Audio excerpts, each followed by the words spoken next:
Well, hey there, guys, gals, and non-binary pals, and welcome to the SPL. It's a beautiful Saturday morning here, and I stole all of that from Mifflin, who stole the intro from me 5 minutes ago. We were working back on it. It's Gord Smith, and it's going to be a really fun day, at least one that I'm excited to, Mifflin, because we get to have a look immediately at the Ferrymen again after their loss yesterday, get to look at what the Glads have had to do with their changes, as well as some of the teams later who have been struggling to see what they're going to be able to do up against each other as they try to find their step forward. It's going to be a very exciting day of SMITE, and we already had one exciting day of SMITE just yesterday.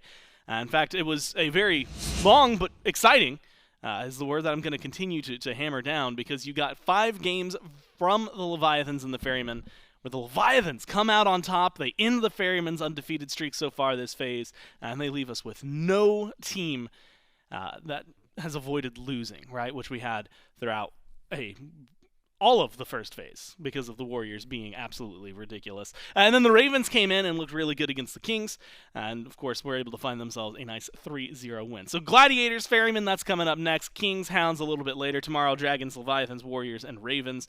I personally am also really hanging on to that Warriors-Ravens set, but I think everything tomorrow is going to be a really, really phenomenal. Today, though, Miff, I would say is some much-needed look at some of these teams, right? If you're looking towards the Ferrymen, again, taking their first loss yesterday and actually giving first seed in the Order Division over to the Leviathans because of that, potential able to tie them at least in numbers, right? Going 5-1 here, that could be really good for them. Gladiators still looking for their win. And if you're looking at the Ferrymen, for some of these teams, this is something that you should probably be able to win pretty heavy-handedly if you want to convince yourself that you belong in that conversation with, the Warriors, the Leviathans, etc. For the Gladiators, just trying to find a win is massive, but they also just had a pretty big swap, which was one that was kind of pushed onto them more than chosen, right?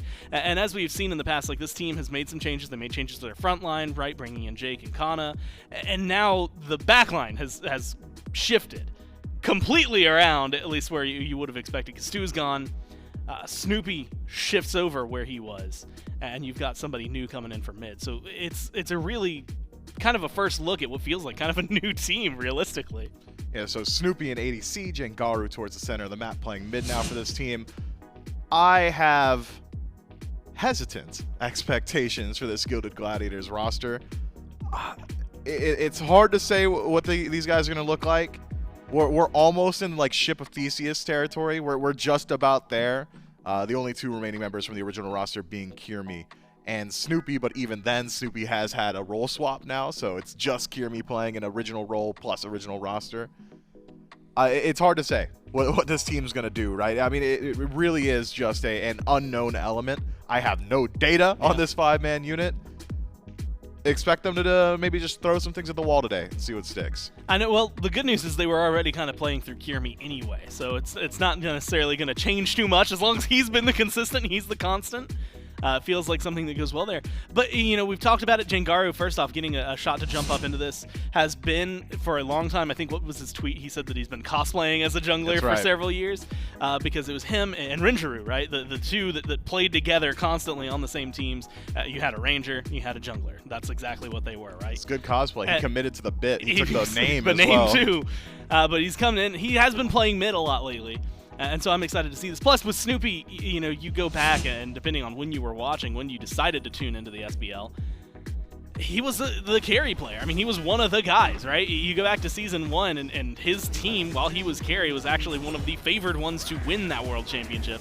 And it was almost considered an upset when Barra's team was able to beat him, considering how things had gone in the regular phase. So realistically, you're just putting a guy back in the role that he played for a long time, right? We've seen Snoopy play support. We've seen him play mid since then. And so we know that there's a lot of versatility in it. But now you've got all the pieces, Mifflin, right? In theory, you've got everything there. We've seen some of the highlights. Kyrmi's definitely been high on that list. Jake deserves to be high on that list. But like you said, the question really is just going to be, how well do they fit together now? Yeah, how well do they fit together? Who's going to be dedicated shot caller? I mean, really, how many days of practice has it been? I believe they solidified this roster. It was like Wednesday night. Wednesday, maybe Thursday night, I believe. So 2-3 days since this has become a team. I'm going to temper expectations a bit, Gore. I would argue it is a successful set for the Gilded Gladiators if they take 1 game. I'm gonna put the bar. I mean, I would have said right that there. a week ago, honestly. Okay. Yikes. Yikes. I mean, yeah, but yikes. Maybe a little too much zest on that one. Hold on, I'll reel it back in for a second. Gladiators, though, like you said, if they can win a game today, I think that's a pretty big deal for them. And again, being able to step up, I'm looking at Kyrmi. Kyrmi's been the guy. I feel like we've put a lot of weight on Kyrmi's shoulders for a majority of this year, but for good reason. He has been the one that when they have found success, Kyrmi has been successful. It's very similar in terms, maybe, hot and cold at least, to some teams that we've seen Lasbra on in years past, where, definitely... There's degrees. There's it's degrees. a spectrum. Yeah, but like in a similar context of sometimes you'll see Lasbra have a cold game, and it feels like the team isn't hitting the same way, and that's the same way it is for the Gladiators. Agreed. But like you said, much larger spectrum, I think, to separate those. So we'll have to see what the Gladiators are going to be able to provide for us today, because they are going up against a team that Mifflin is not going to give them a whole lot of leeway. It is the Styx Ferrymen on the other side. And specifically the Styx Ferrymen, so coming off of a loss, but Mifflin, a loss that includes games that had Olorun Jungle in it as well. Yep. In that conversation. I know we've been talking about it, and I don't want to take anything away. The Leviathans just looked good. Yes. But there were also games where it feels like the Ferrymen played against themselves just as much as they were playing against the Leviathans. The Ferrymen are susceptible to perhaps shooting themselves in the foot sometimes with some of their more eclectic selections. It is worth noting that Olorun Jungle for Cyno did work previously. Yeah. I'm not saying it's something that I want to see again at all, regardless, but it is a 50% win rate on that pick. These guys love playing the off-kilter, the substandard, and perhaps experimenting a bit. But if there's anything I know about Aror, the support for the Styx Ferrymen, he is one of the most competitive people you will ever meet. After a loss, he goes home, and it's not, I need to eat dinner, I need to take a shower. It's, I need to pull up the VOD, I'm going to figure out where it went wrong immediately. So some teams, I would say, coming off a loss, they're going to play worse the next day. I think the Styx Ferrymen coming off a loss come in angry and play a little bit better, which is a scary thought for the Gilded Gladiators still contending with some of the changes inflicted upon them. The Ferrymen have just looked that good, though. It's a team that's been really hailed as one of the best communicators in the league. Yeah. Every time we get a chance to listen into their team comms, it is clear, it's concise. The leadership of Baskin and CycloneSpin, very, very good. Cyno, very active in comms as well. Roar will certainly make the larger sweeping macro calls. If you see anyone pull a Mouse Esports and try and run all the way around the map or backdoor the Titan, I feel like that's an Aror call. But there's one guy on this team who you will very seldom hear from. You'll barely hear him speaking in interviews. You'll barely hear him speaking in comms. It's Paul. He's just quietly sitting in the center of the map. He's just stacking up his Book of Thoth. He's stacking up his prophetic cloak, and then he's just going to go hit buttons on you, and he's going to do it very well. Watching the Ferryman, it really is just a treat. And he says it whenever you ask him. He's just gaming, and that's what he's doing, right? He's listening to the comms. What I actually think is really interesting, because Paul, like you said, when we hear him in the comms, you hear him in interviews, you talk to him in real life, you're getting the same guy in all three of those, it feels like. There is no act. Maybe a little bit more hyper-focused in-game, right? Maybe slightly less of Paul when he's actually in the game, but like you said, yeah, there's not an act. And I don't think there's an act for this other guy, but CycloneSpin, talking to him, when you get him in animated conversation, like something that he's like really into, you can hear it. But when you listen to him in-game, it almost feels like a different person. He is very energetic, very like emphatic with those calls. And I think that it has been impressive to see, like you said, the comms-wise, what this team has been able to do. And I'm really excited to see, like you said, what they have done. I also want to recommend, because you talked about Aror, listen to Traveler's Brock, just because, like, any chance that where could I get, do that if I want to? Well, it's on Spotify. You could also watch it live Sundays after the SPL on Auror's Twitch channel, or check it out, I believe, on PBM's YouTube channel. Correct. And, of course, on our Spotify plugs that you'll see. So if I just like type maybe like SMITE podcasts or something like that, it would just like pop up under a large umbrella that has like all of our audio content that we can just consume in one convenient place on an app that I already have because I love music. You nailed it, man. That's exactly where you can find it. I can't believe you've informed us. If it's something that you wanted to do, first off, you can do ! Spotify and chat. You could do it while you're working out, which is what I like to. I love listening to podcasts. I've had people tell me I'm a monster because of that, though. You can do it while you are driving. Really? Is that weird? Yeah, dude. Yeah, I mean, I'm gonna go for a PR today. Let's see what I don't know, Aror thinks about the support meta in season 4. Just no, dude. What? Yeah, because then I'm not thinking about how much my body hurts. I'm just thinking about getting that weight up. I need to like get whatever's hype. going. Man. I gotta get super hype if I'm working out. Oh, if I'm like trying to push to the next limit, then yeah, I gotta get something going there. But if I'm just like, all right, let's get in there and get this done and dusted, pop a podcast on, have some laughs. I've also like. Never mind. We're getting too off track here. Yeah, SMITE. A lot of it is realistically the reason I say listen to Traveler's Proc wherever you can, whenever you can. It's just because listening to Aror talk about SMITE, and especially with Mike, right? Like you got two guys who have been playing the game for a really long time, but they also think about the game in different manners. And I would give Aror maybe the best memory of things that have happened in SMITE. Period. Like it's debatable. So wild. I think there are 3 people that can be considered SMITE lore masters. Yeah. There are 3 people that without fail, if I reach out to them with a question, and so long as I am not failing as the asker, giving them enough data, they will come back to me with the absolute most information that I could possibly want. Maybe 4 now. I haven't had an opportunity to speak to Blues Ultra himself, but I just got to imagine that guy. It's like a thesaurus. Yeah, he just knows what's going on. Dictionary? It's Aror, it's PBM, and I hate shouting them out. It's Ryan, Aggro, Bailey. Those guys just know. They know SMITE. They know it in and out. They are the biggest SMITE super fans. And what's really convenient, Mifflin, is that one of the more recent episodes of Traveler's Proc was none other than Aror, PBM, and Ryan, Aggro, Bailey. And so, I'm sure they went long. You know what? This has just turned into a really extended plug. Aror didn't slip me a 20 or anything. It's just really good content. And so definitely something to check out. But it folds into what I think makes this Ferryman team very successful, right? And I think that's kind of the larger conversation is that you've got a guy who is a SMITE encyclopedia, 3 guys beside him that are very communicative and great in their role, and then one guy maybe isn't as communicative, but he's going to just play better than anybody else if you give him the opportunity to. Sometimes, like yesterday, we see that can falter, but you're putting Paul against Shinto. Like, you've got 2 of the best mid laners in the league. I think that's just an exciting matchup yesterday. And for Jangaru to come in and play against Paul, like, this is a matchup that it feels like hazing. Yeah. It feels a little bit like hazing. I was going to say a chance to prove yourself, but yeah, maybe hazing is the better term. I don't know, man. It really would have been nice for him to be able to, ease into the SPL a little bit more. We kind of dropped him at the deep end. Yeah. We'll see how well they can do. Picks and Bans, game 1. Gladiators will be the first pick team, so Ferryman playing in second pick. And Mifflin, this is something I was hounding on it. What was that, last week?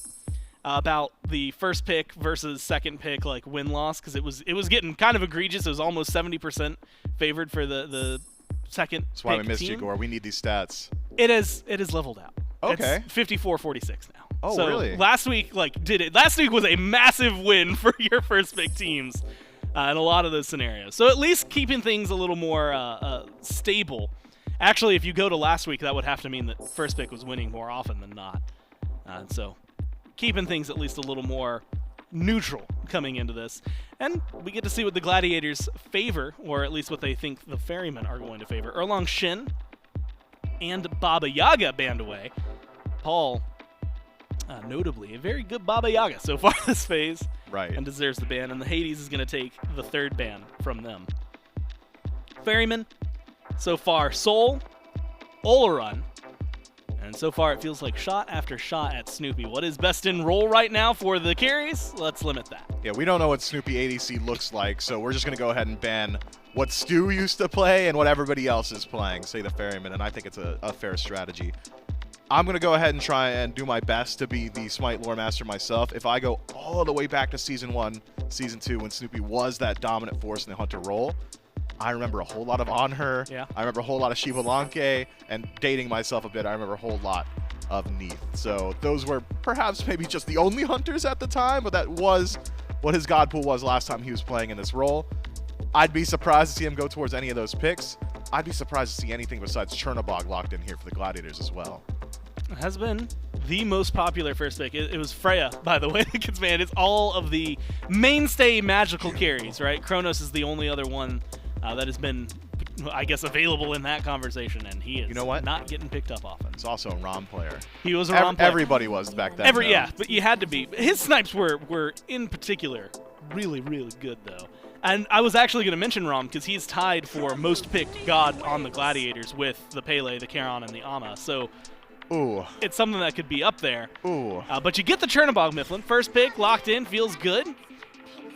The other side gets Ama for Baskin and Yemoja for Aror, which feels like a very deadly front line. Man, both of these team comps are so incredibly strong already just with the first 5 locked in.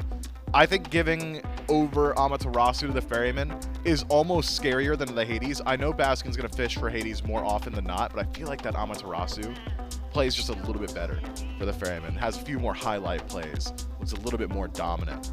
We'll see if that's going to be the case, but the front line already starting to tie together for the Ferrymen is incredibly powerful. Good space control, good sustain, good initiation, and you're going to restrict the relic selection.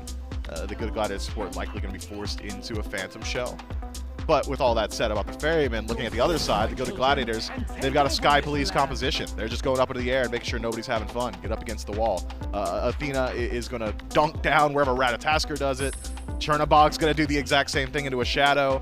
Anywhere on the map, you are playing at a numbers disadvantage for the Styx Ferrymen. If the Gilded Gladiators want to play Blitzkrieg style, I think this is a good comp for it. Well, it's Tiamat locked in for the Ferrymen. Yesterday, we got to see a few games of the Tiamat. And it's something Paul likes to go to. It's really that kind of backup, gets the job done, doesn't necessarily have like too much strength, too much weakness. It just does. It almost operates on a similar level, this Tiamat, as the Baba Yaga. With Baba Yaga, I hang out until level 15. I stack my Prophetic Cloak. I'm tanky. I'm going to go in. With Tiamat, I'm going to hang out until like level 17. I'm going to stack up my passive. I'm tanky. I'm going to go in. It is very similar in execution so far as broad strokes in the team fight. Of course, there is differences in where they want to position and how close is close for those two picks, but it seems to me that Paul has certainly found his style. Well, the interesting thing here, Mifflin, is that you've got a 100% win rate from the Gladiators over Tiamat. It's only one game that they played. Right. They beat the Dragons in game 4 3 weeks ago, but it's still there. And so we'll see if they can keep that track record up. Bans come in. The Morrigan and Morgan Le Fay banned out by the Ferrymen. And so taking some shots over towards Jangaru immediately in mid. And then it's the Naja and the Ishtar that get banned out by the Gladiators. And so looking for a carry, looking for your jungler. And the scary thing about the Ferrymen is that at any given time, any of these could, well, maybe not Yemoja, but any of them could theoretically be a Cyno pick if he just really, really wants it. Sure, but so not. far, it feels like they're waiting on it.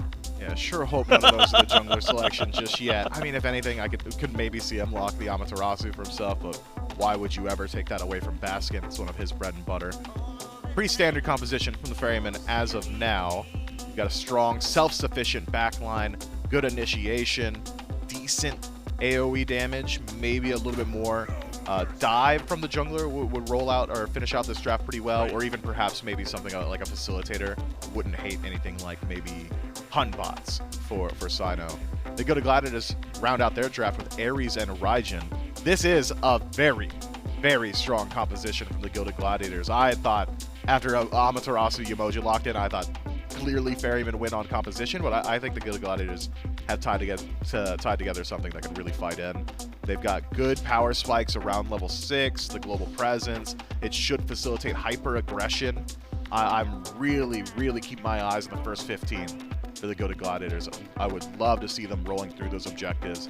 The only thing that I could see them struggling with is objective secure, but as far as a pick-based composition goes, I mean, the Gilded Gladiators, they will always have the numbers. They will always be jumping you in the jungle. There's no way the Styx Ferrymen should be out-rotating in any one of their roles, barring perhaps the solo lane, depending on who exactly it is over there. But assuming it's Athena, I don't think that's happening. And I was actually going to ask about that. Like, we've seen... I mean, it could even be Rat. More recently, we've seen Athena support kind of come back into the mainstay for her, but that has not necessarily gotten rid of the days where she was jungling, or the days where she has been we're Cynoing. in solo. It's Cyno time. It is Cyno time. And if I was going to ask, your preference, Rat, Athena, Ares, for support jungle solo options over there, but maybe let's just try to talk about the Eset and how it fits into the rest of the Ferryman comp. Oh, man. I do like the Eset interaction into Ares. If you know your allies are going to get pulled, throwing Circle Protection at Ares' feet is a really great way to prevent the Gilded Gladiators on following up on his CC, or wanting to stand near you at all, or even having the damage to secure those kills. Circle Protection that strong of a heal. So I think Eset strong there. Good at stopping channeled abilities as well, so if you're worried about Ares triple chain, stop him with a silence, dispel magic. Raijin starts slamming the drums, prevent that too. Or maybe most notably, it's an interaction that we used to see a lot when it was Ganesh Athena just about every single game. Athena dash, you're worried about confound, silence immediately, turn and burn, right? So I think there is really good potential there. The concern for Eset is how well do you survive meeting up with anybody in the jungle? I'm going to keep harping on it because I think this is the ideal way for the Gilded Gladiators to play. I would love to see them just follow Cyno around the map, and anytime he shows up on the mini-map, let's say Kyrmi finds him, let's say, I almost said Stu, excuse me, let's say Snoopy finds him, just have all your globals dump onto him, and all of a sudden that Eset doesn't really have great options to escape. You could really, really punish an immobile mage like that. So I think massive target now on Cyno's back. Gonna have to play safe for the first whole game. The first whole game. The first all of it.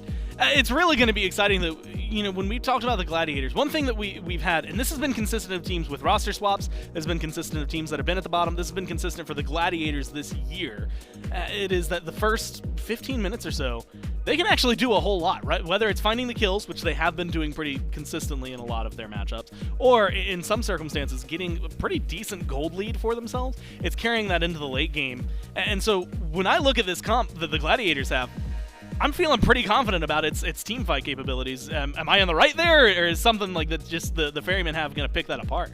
Man, both of the team fights are very good.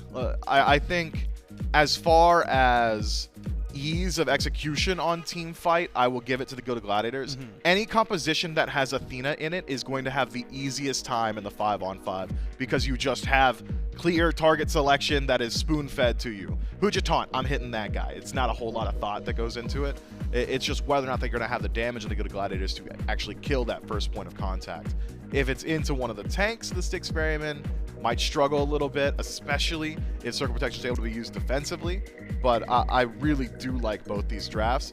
Might even just favor the Gladiators a bit. Well, they've got a roster change-up. Let's see how the Gladiators can do as we jump down to Game 1 with Frog and Inbound. Thank you so much, Gore and Mifflin. Gilded Gladiators, Styx Ferrymen, and some interesting stories for both of these squads. Styx Ferrymen, they were undefeated, just lost that streak yesterday in their first loss of the season. The Gilded Gladiators, of course, coming in with a brand new roster change. Jangaru moving over to the mid lane, Snoopy headed towards that ADC role. And I gotta tell you, I think I agree with Mifflin on the composition shifts. We've seen a lot of question marks from these two teams in terms of, and we'll get to the Cyno pick, don't you worry.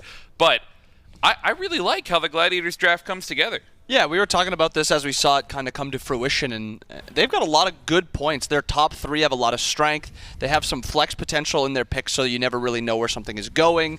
We've seen this Athena in solo before also. I mean, at this point, Athena's played 4 different roles just in this phase. She's looked great in all of them. I assume Cxnnahh's going to be looking to rotating a lot. They have also Kyrmi with a half rotation, and then Snoopy rotating a lot, and Miff brought it up. Cyno's on this Eset. It's not all too mobile. There's a lot of globals that can kind of pick apart this Eset and just kind of collapse on her whenever she shows where she shouldn't be. Yeah, I mean, we saw Cyno on the Ola run yesterday, and I think Miff brought up a very similar point. In a mobile mage in the jungle, you add a little bit of global pressure to that idea, and all of a sudden, every time past level 5 maybe, that you see Cyno on a ward somewhere on the map that he doesn't necessarily have any right to be, you can just press the go button and jump onto this Eset before they get to that team fight prowess and the circle protection means all that much. And sure enough, yesterday, when we saw this solo run, the immobile mage from Cyno didn't look too good, wasn't providing that much pressure. So this last pick Eset, maybe feeling a little bit more confident with the comp around him, but something that the Gladiators can focus on. 100%, it's best to touch on the comp around this mage in the jungle makes a lot more sense. I also think Eset as a jungle provides something in the neutral that Olorun doesn't. Provides that long-range CC, and as Miff said also, to the Ares ult when Jake looks for that blink ult, you have the opportunity to drop Eset ult. Kyrmi looks for the dash on Asana, taking a little bit of damage here. I don't know if he finds the kill. Yeah, it doesn't have enough CC, but does back Cyno off of this early shield buff. And the jungle matchup, something we can focus on. Sure, this immobile mage, how Cyno does, but I'm also interested in how Kyrmi plays this Ratatoskr. We've seen this already a couple times this weekend. Cyno has played it before, and we saw Scream on it yesterday. And a couple different ways of playing this and building this Ratatoskr. Interested in your take. Hold that thought, though. Paul, forced to jump away. He's like this Tiamat, gone back to it again in this game. We've seen a tankier build from Rat. We've seen, you know, complete damage come out from this sort of pick. Where do you think Kyrmi goes with it in this game one? I think you look at the Glad's comp. I think a lot of it provides utility. I think they lack. Cyclone actually taking a lot of damage. Bees are forced. Burn, good enough. Oh, Two just barely short on the damage by Snoopy. Cyclone gets out with maybe 10 health there.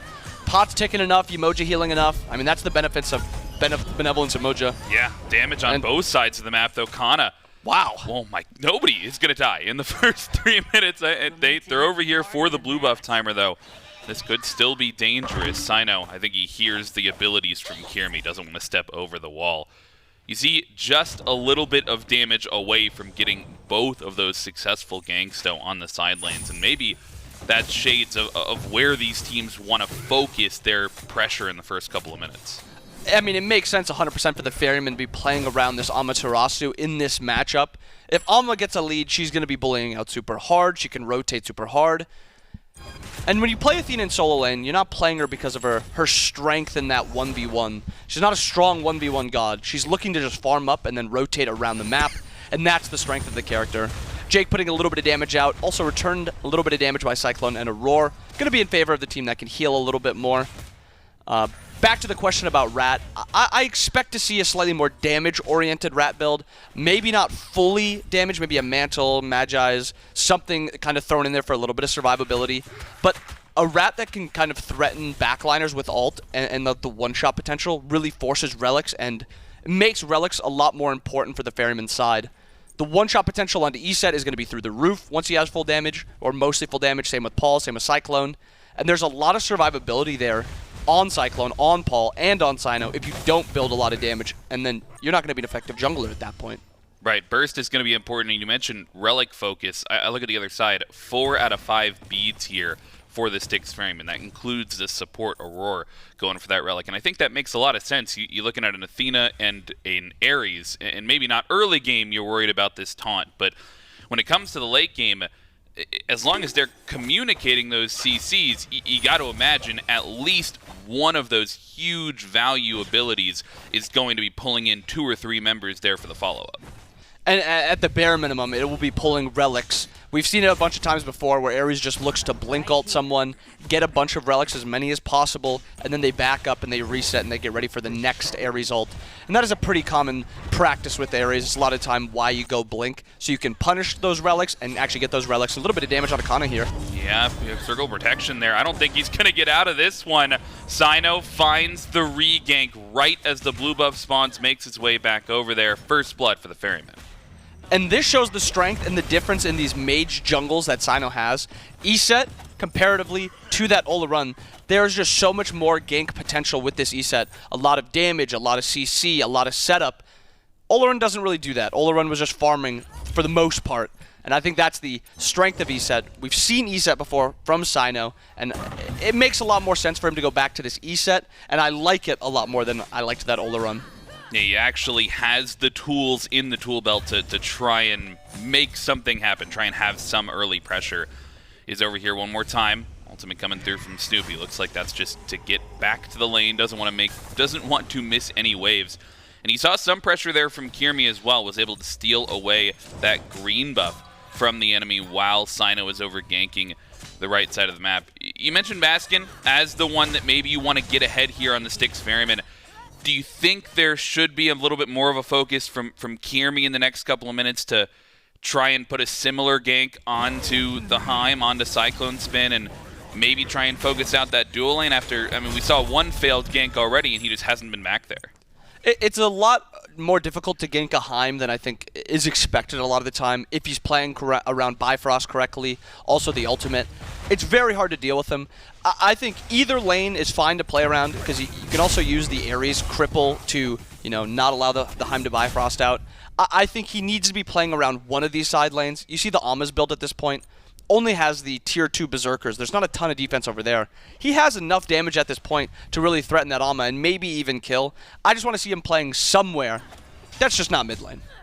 No, fair enough. You mentioned the Ama build. I actually really want to talk about the Athena build, one that we haven't gone back to in the solo lane. We've obviously seen this pick before, but maybe haven't seen it with this starter item, the Vampiric Shroud, coming through. I mean, do you feel like this finishes out just more of a raw defense build just to be in the front line, or is it a damage focused, or where does it go?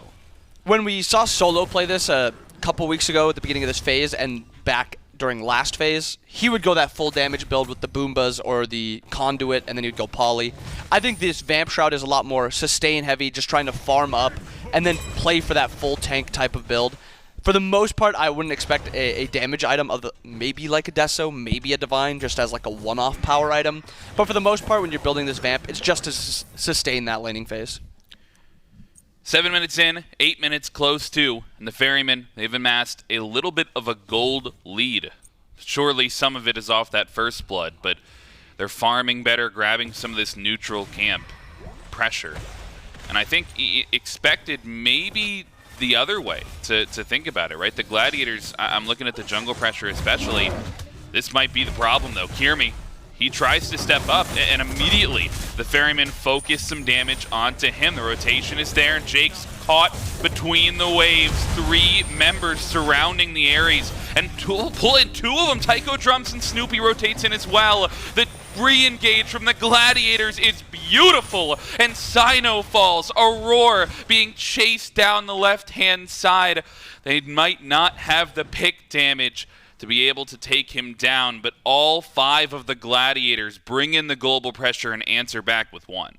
Slight problem here is they rotate 3, 4, 5 different people to this fight, and all they get is the 1 kill. No Gold Fury, no farm in the enemy jungle, so that's 5 people rotating to just kill Cyno. Now it is a slight little bit of a shutdown onto Cyno. He had that first blood, slowing him down a little bit. But on the other side of the map, Baskin is now level 11. He is just farming up. He is becoming huge. 2 level advantage over in solo lane. And this is an Alma you're going to have to deal with eventually. And if she gets any more free farm, if she farms up without too much threat, she's going to be a problem. That's basically what it is. She's going to be a big problem. He also burned every single ultimate on the side of the Gladiators, whereas you hold on to Baskins, hold on to CycloneSpins. Naturally, they weren't able to rotate to that fight, but maybe that's why these teams are sort of content in the slow gameplay. 3-level lead now for Baskin. Wow. Content with the slow gameplay, though, thus far. Only 2 kills here in 10 minutes, and you see why. Like, the Gladiators, they're maybe hesitant to step up and try and force something, but as soon as an engage comes onto them, they're all on the same page as to what the reaction's going to be. Everybody group up, turn it into a 5-man fight. My question maybe is why, if they can just do that, if they can just press the go button when they're engaged on, why don't they force something themselves? I mean, exactly. That wasn't even them forcing that fight. That was actually Kana taking a lot of damage. Doesn't have beats here. TP is up. Baskin forcing out the ult. Kana forced to go either mid, solo, under 1/4 health. Also not going to be able to reset in the middle of lane. A lot of, damage, a lot of focus over in the solo lane for Baskin. This is a point where this Athena might not be able to rotate. She might not be able to hit those dash taunts, because if she does, she'll be dashing into the teeth of the Ferrymen. A lot of damage on the Eset, a lot of damage on the Tiamat, and then we can't even forget Heimdallr and how much damage he's going to output in these fights. Yeah, it's a fair point, right? You have to be burning beads Before that, this might be the gank that they set up for, though. Cyno, wow! The damage from Baskin and from Cyno. The space created, though, is a 4v2 over by the Gold Fury now, looking for the secure. The Glads take the objective. The fight afterwards, though, might be a different story. Awesome Jake finds the CC immunity to stay alive, but it will be a trade out at least from Paul. 2 for Gold Fury across the map. At least the Gladiators are looking to do something. I think a lot of times teams fall behind a little bit and they just kind of play super defensively. So it's good to see them pulling this Gold Fury, especially when Cyno commits to the other side of the map. This mid portion of the game is when the Glad comp really comes to fruition. A lot of globals. Kyrmi actually gets his dash top. Cyno no ult, but there's a lot of damage on this Ama. Wow. Takes down Kyrmi in his own jungle. And this is that solo lane lead. They can't even play for their red buffs. They can't even play for their back camps at this point. Cyno and Baskin are putting out so much pressure over here. Yeah, they grabbed the tier 1 tower with that pressure as well. A little bit damage onto Baskin, but he'll back right up. The Cyno, you know, we were questioning the Eset pick, but the reality is you don't really need the Eset to make all this space and have all the engage prowess if you're hanging around with a 2-level lead on Amaterasu. They're just walking through the enemy jungle, and Baskin's creating all the space. Cyno's got the damage to back it up, and they're a fantastic 2-man core, and all of a sudden the Gladiators are questioning how do we shut down Baskin, and I don't know if they have the items online to do so quite yet. They are not going to have those items for a little bit. You're going to need a little bit more damage onto Jangaru to really take him down. When you have Chernobog also in ADC, there's not a ton of damage in the base kit. A lot of it comes from auto attacks. Even with the 1-2 combo, the 2's still a basic attack. So he's going to need a lot of items. Snoopy's going to need a ton of items to deal with this Ama. So it really comes down to Jangaru. But Raijin, with all those buffs, does a surprising amount of damage, even when he's not super far ahead. So even if Baskin is feeling very good right now, he's got a lot of defense online, 2.5 items, he still has to be a little careful if they don't know where that Raijin is. Pressure here now from the Styx Ferrymen. They have to decide where they want to put that pressure, and right now it'll be in the mid lane. Circle of protection dropped. Kyrmi dropped low, forced to dash away. Not enough to finish him off, though, and a 3-man ultimate in only pulls Aror, and nobody will be the wiser. Everybody able to back off with their lives, until that is Baskin comes from the soul lane.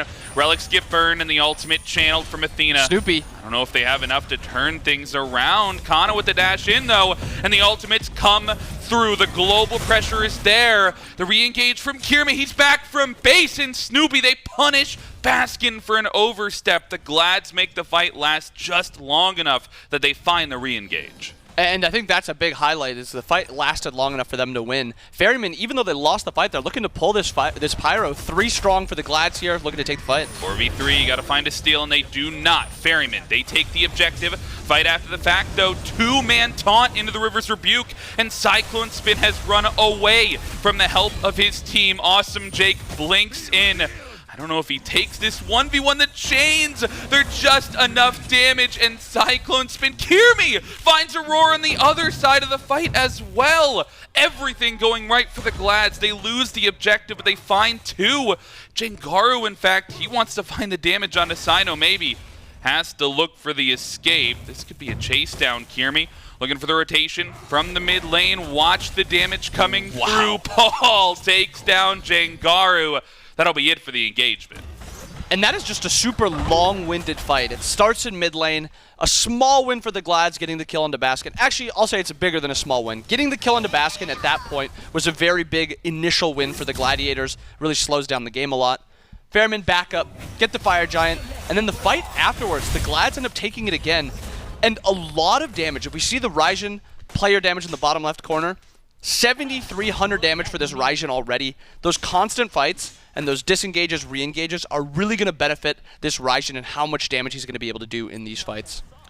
Yeah, I think even though we haven't seen Raijin necessarily as involved in these fights to be that high on the damage, and Paul as well, to be up there on the damage charts. Maybe you expect it from Baskin. He's over there boxing in the solo lane, but these mid laners already topping the charts, and they're not even online with the percent pen yet as well. I mean, I guess Paul is, but they're still scaling. Yeah, I mean, we got to highlight the mid laner. Solo lane's fake damage. Baskin's numbers, 9,700. It doesn't matter at this point. Those mid laners are getting off a lot of damage.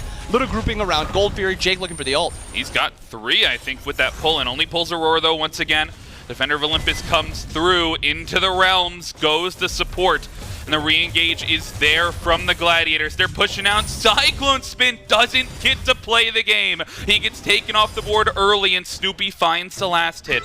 The Glads use a lot of the ultimates, all 5, in fact, expended. They've got the positioning now around this Gold Fury if they want to try and pull it. And I think that's a good thing to highlight. The Gladiators are using their ults, and they're taking these fights.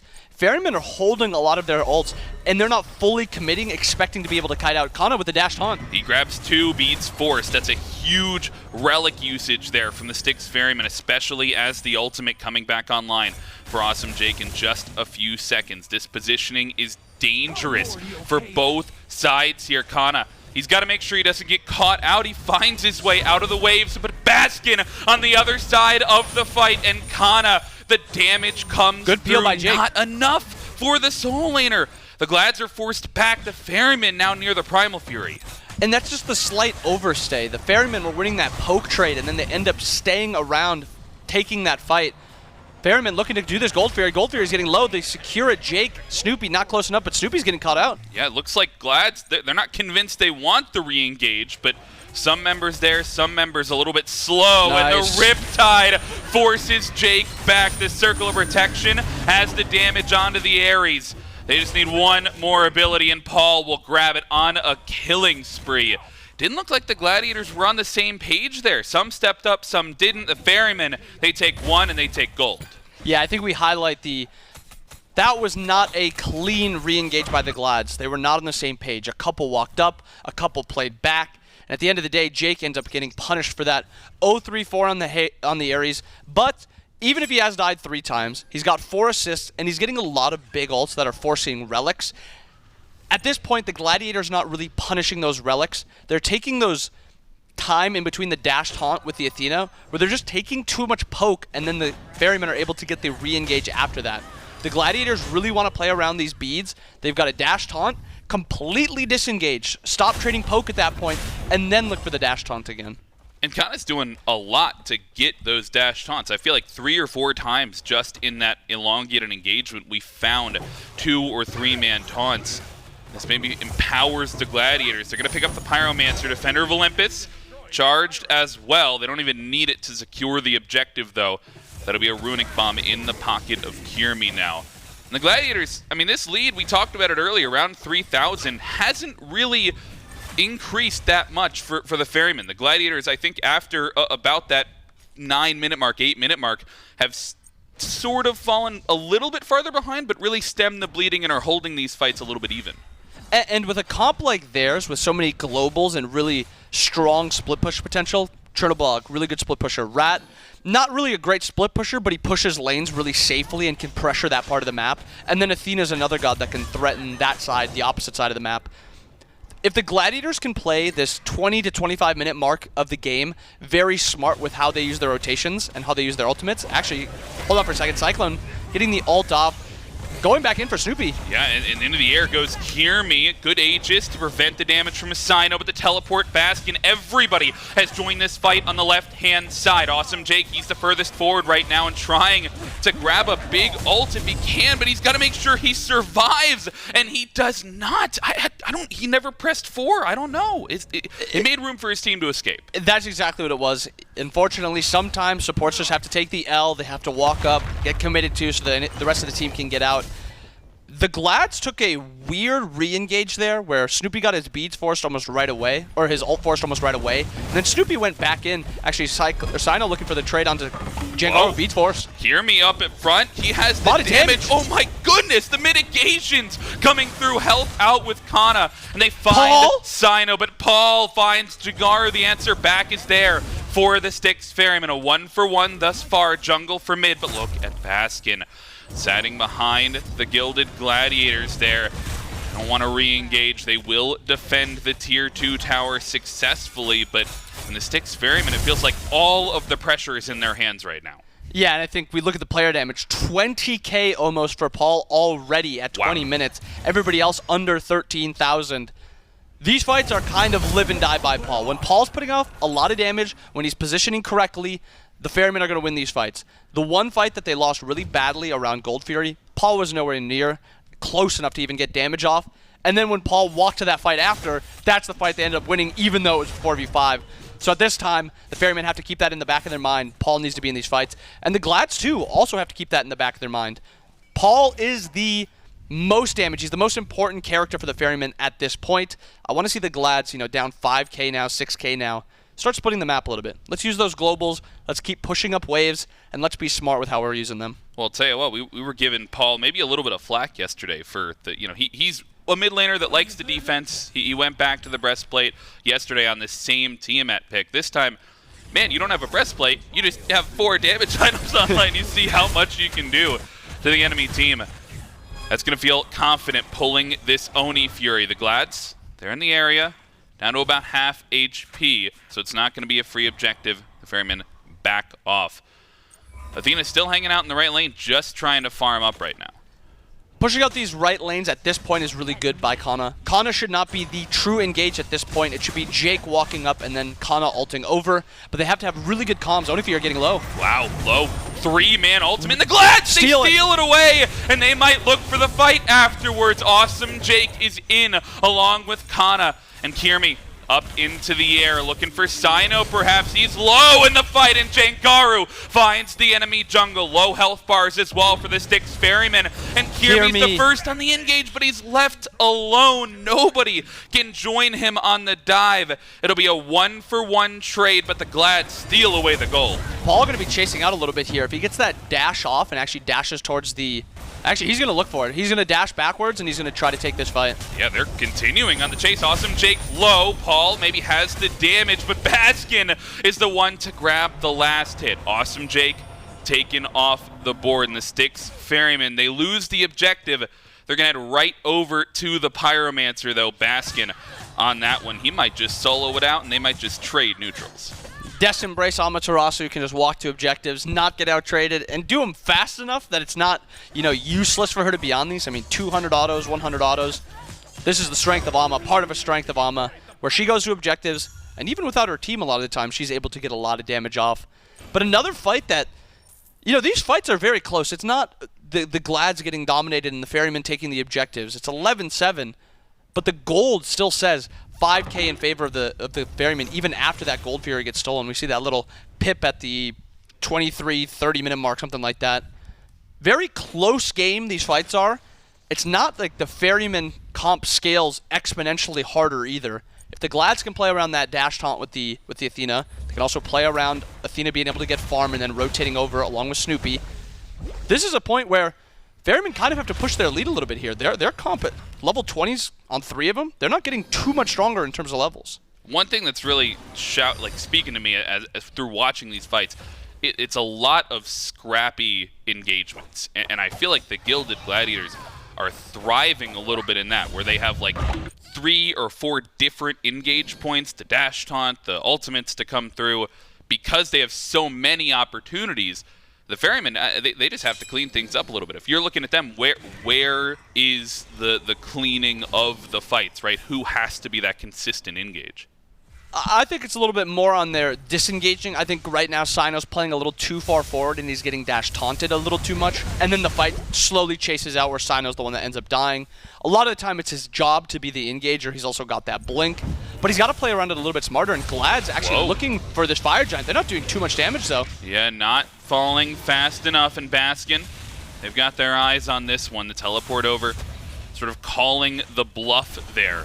But on the other side, Cyclone, he got left alone trying to deal with the Titans. That's going to make it a man advantage here for the Ferrymen on the right-hand side of the map. Cxnnahh behind. They can't chase anything out. The positioning here, the Glads have the man advantage, but they still don't have Snoopy on this side of the map. He has to continue to deal with that Titan. They find the one pick, and an interesting, I don't know if that was an intentional macro play where they bait the Ferryman over, but they at least find a pick for it. They at least got Cyclone into a spot where he didn't know entirely what he needed to do. Cyclone pushes a little bit too far forward. 3 Gladiators there. Athena just like that with the ultimate, gets there in no time. 3, nobody else dies, just Cyclone.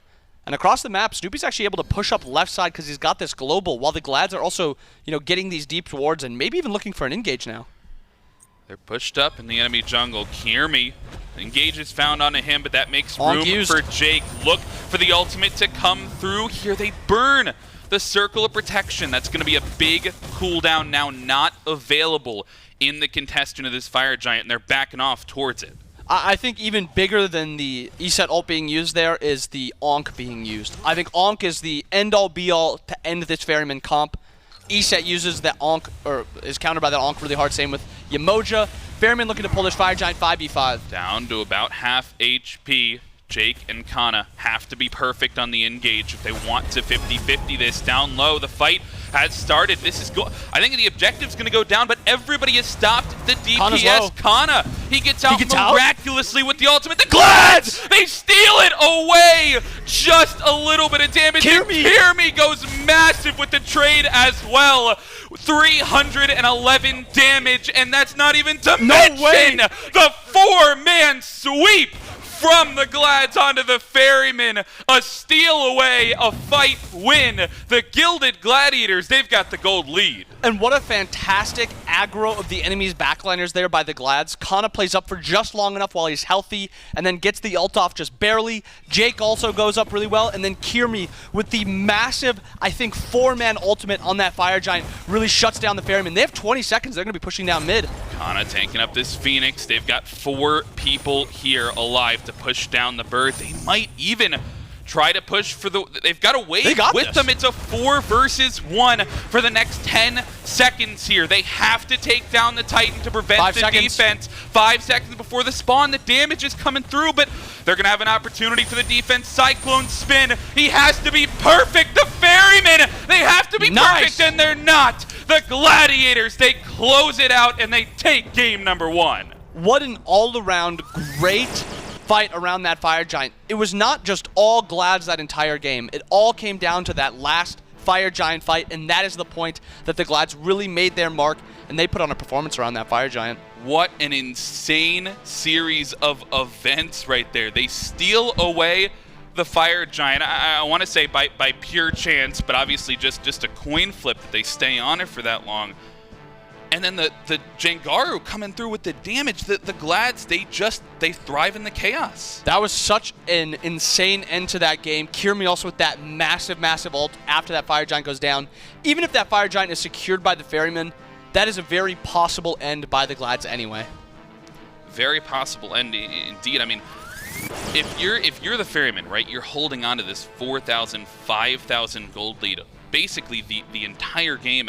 And it doesn't get much bigger, doesn't get much smaller. And then how do things turn around on just one fight if you're the Ferryman? Is it decision-making? Is it comms? Like, where does it go wrong? It's just bad grouping. A lot of times teams are told to group. You want to be grouped around with your team. But if you group too closely and you all get hit by the same ability, just like that, fights can be over.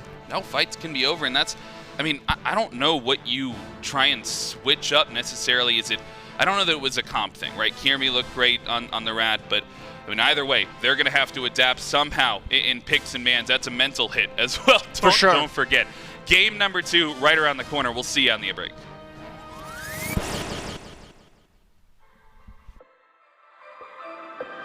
Love's for beginners, ain't no winners. It slips through your fingers. I ain't telling no lies. So F all the drama, F the karma. Just do what you wanna. Promise you got time. Be you and keep looking forward. Don't you look backwards and you'll be fine. Come through and say what you need to. Don't let them put you down. Baby, let me tell you what it feels like. Being independent, no trouble inside.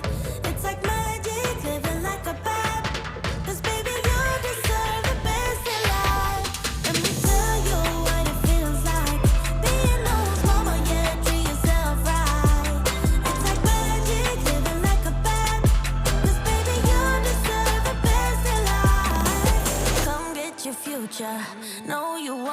she'll never betray ya. She ain't telling no lies. So break the glass ceiling, find your meaning, make truth out of dreaming. Yeah, baby, let me tell you what it feels like.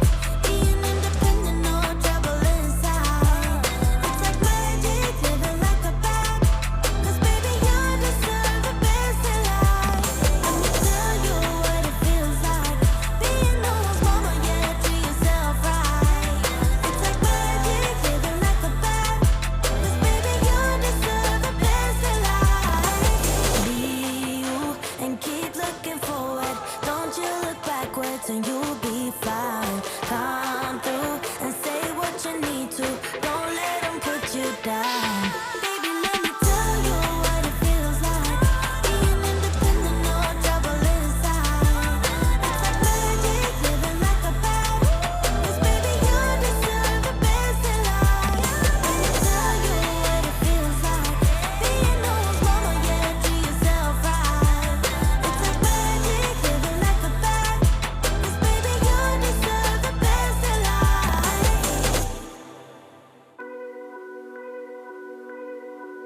I shouldn't want you, I shouldn't need you, but I'm afraid that's not up to me.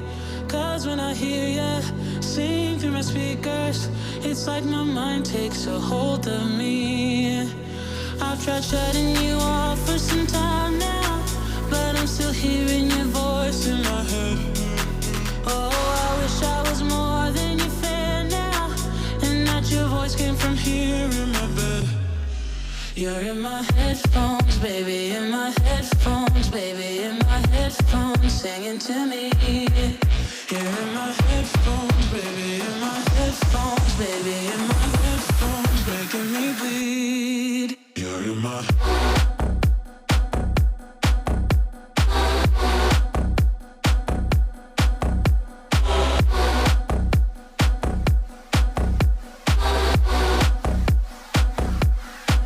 You're in my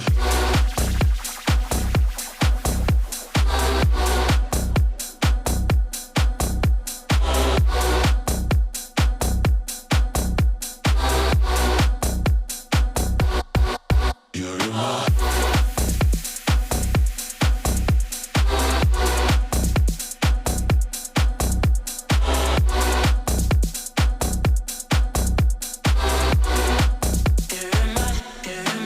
I'll never have you, but I always want you. And it's so sad, it just makes me cry. Feels like I know you better than others, but you don't care, you never reply. I've tried shutting you off for some time now, but I'm still hearing your voice in my head. Oh, I wish I was more than your fan now, and that your voice came from here in my bed. You're in my headphones, baby, in my headphones, baby, in my headphones, singing to me. You're in my headphones, baby, in my headphones, baby, in my headphones. You're in my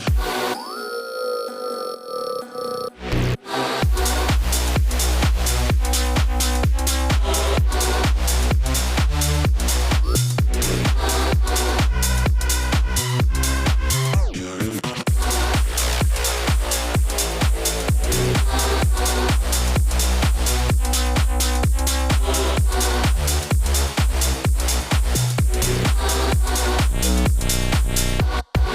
You're in my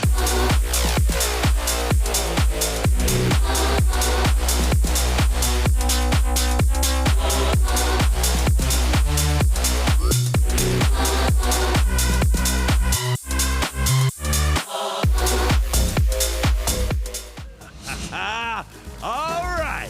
About time it got interesting around here.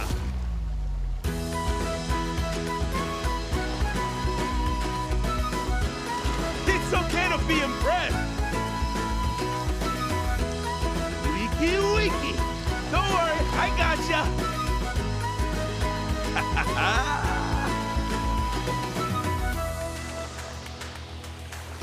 That's right. You can pick up Maui's Tropical Splash now. And, of course, the Maui Shaker, you can see right there on the center. It is a fantastic flavor. First off, you get to come out strawberry and peach, which to me, again, it's one of my favorite combinations. Gives you that tropical vibe. I know we're getting into October at this point. We're pretty well into October. So tropical. But it is, look, it's a good way to try and keep the summer going for you, right? Keep the vibes up. I like that. Keep them immaculate. Or immaculate, that's the one. Such a masculine season. Yeah. No, keep it immaculate as you move forward. And try to stave off some of the fall vibes. Or just bring a little bit of summer to your Halloween vibes. Again, strawberry and peach flavor. It is fantastic. Make sure that you can go pick that up. Get your shaker and get the flavor while you can now at advanced.gg. And thanks to advanced.gg for hanging out with us all year. And thanks to Mifflin for hanging out with me. Well, I guess also all year, but you've been kind of like forced to do so, like via employment, and we only get dinner every now and then. It feels like. Okay, this seems like a weird time to bring yeah, this is gonna bring it up. So the last time I texted and said, "Hey, man." Okay. But yeah, no, it's look. I plan the dinners, by the way. That's he like actually my does, thing. like almost Yes. exclusively. Well, the last time. Well, no, hold on. That's a different conversation. It is a surprising game one, Mifflin. Because we are talking about this. We're going into this. I think coming into this day, everybody's talking Ferrymen. Okay, there's roster swap on Gladiators. 3-0. Let's just get it done with. Get to the other set. And Frog, I have to give him credit, was very adamant this morning. He said, I actually think that the Gladiators get one. And I was like, okay, Frog, like let's okay. Keep it down, rookie.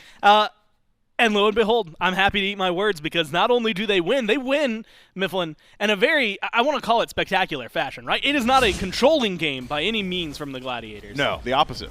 But they get the things that matter at the very end, which is the Titan.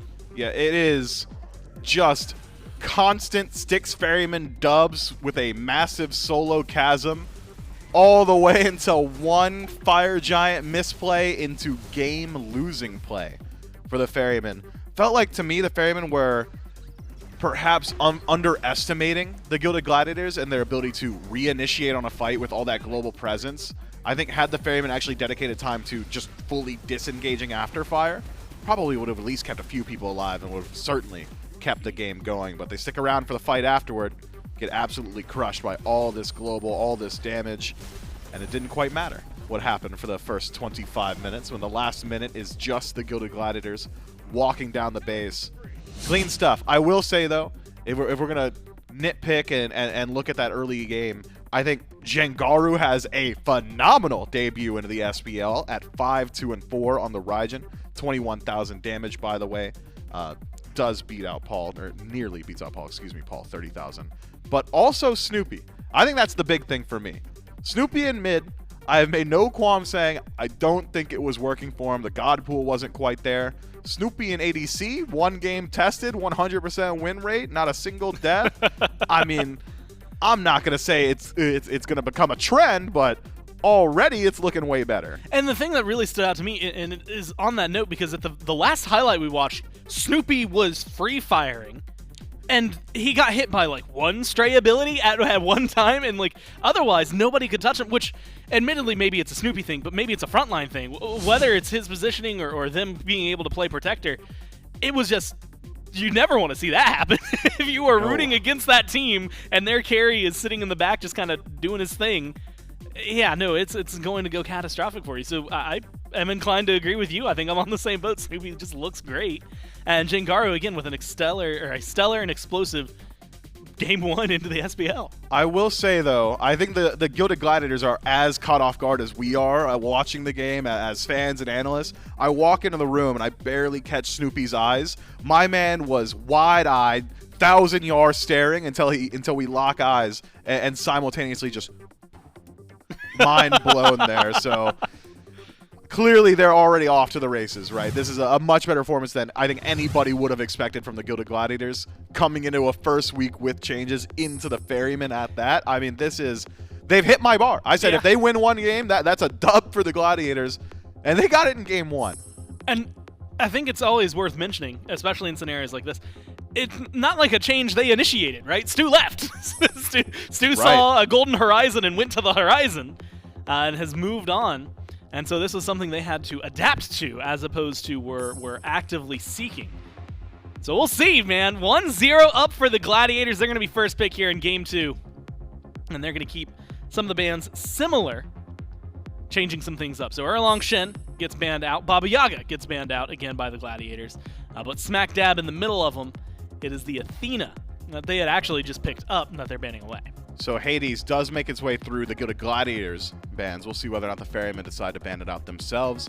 I think taking away Chernobog would be a good start. I say it for every team in second pick.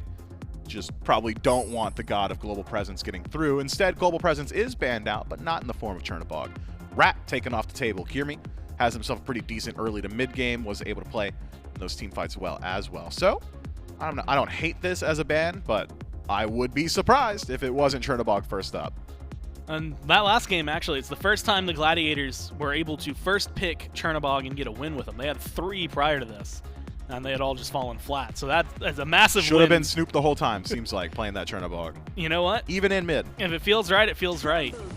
Oh, word? They're going for the Yemoja for Jake over the Chernobog. Now, Mifflin, if in your eyes, this means you should maybe insta-snap a Chernobog. I'm looking at Ama Chernobog, and I don't think it's particularly close. Yeah.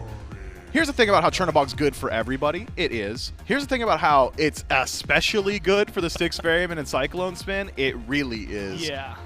I think, of course, Yemoja is very powerful, but, like, you just got a dub on the Ferrymen with an undying game from Snoopy on Chernobog, where he's holding his own in lane against CycloneSpin and then getting present on map. Not going back towards it given the opportunity, very surprising. You literally just beat the Yemoja. True. And at that point, it's got a lot of weight on its shoulders now to have a massive performance. 75% win rate for the Ferrymen on Chernobog. They've lost 2 games on it. Okay. And then, well, at least coming into this week, right? Yesterday might have changed some things. This guy used to have a Freya, too. Yeah? Yeah, I'm talking Cog Red Snoopy. He had a Freya. Cog Red Snoopy was a monster. He really was. That whole roster really was. How times change. I cannot believe, by the way, going back, Cog Red, they won the NA. They were like first seed, if I remember correctly, North America going into the Worlds. Like they had beat Cog Prime. Everybody's like, man, nah, like Cog Prime, they don't mean anything. They're nothing. This Cog Red team, the Prime young was a guns, misnomer. they're gonna come in here and they're just gonna win it all. Like everybody thought they were gonna win it. And the fact that they lost in semis, that was one of the best semifinals. Not quite as good as the, what was it, Cloud9 Epsilon. Oh, that was a good set. But that one's just because that one's just great. That's one of the best sets of SMITE, period, all time. But I'm excited to see what Freya has and what Snoopy has on Freya, along with the Sun Wukong, right? And I actually like the Wukong. We were talking about it, and you had kind of mentioned it, but there was a solo, the word you used was chasm. Okay. I'm just going back to it. Okay, well, maybe you use it too, though. Okay. Like, join me on that hill. Yeah, it was a solo. All right, cool, Look, cool. Don't make me out to be the bad guy.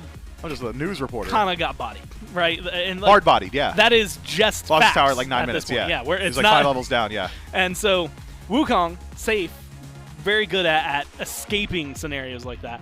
Feels like he can hold his own a little better against maybe an Ama, or at least get out instead of getting farmed. He should not be dying. That is for sure. 72 transformations plus Somersault Cloud, CC immunity, regeneration, will likely go Soul Eater, so we'll have sustain in lane as well.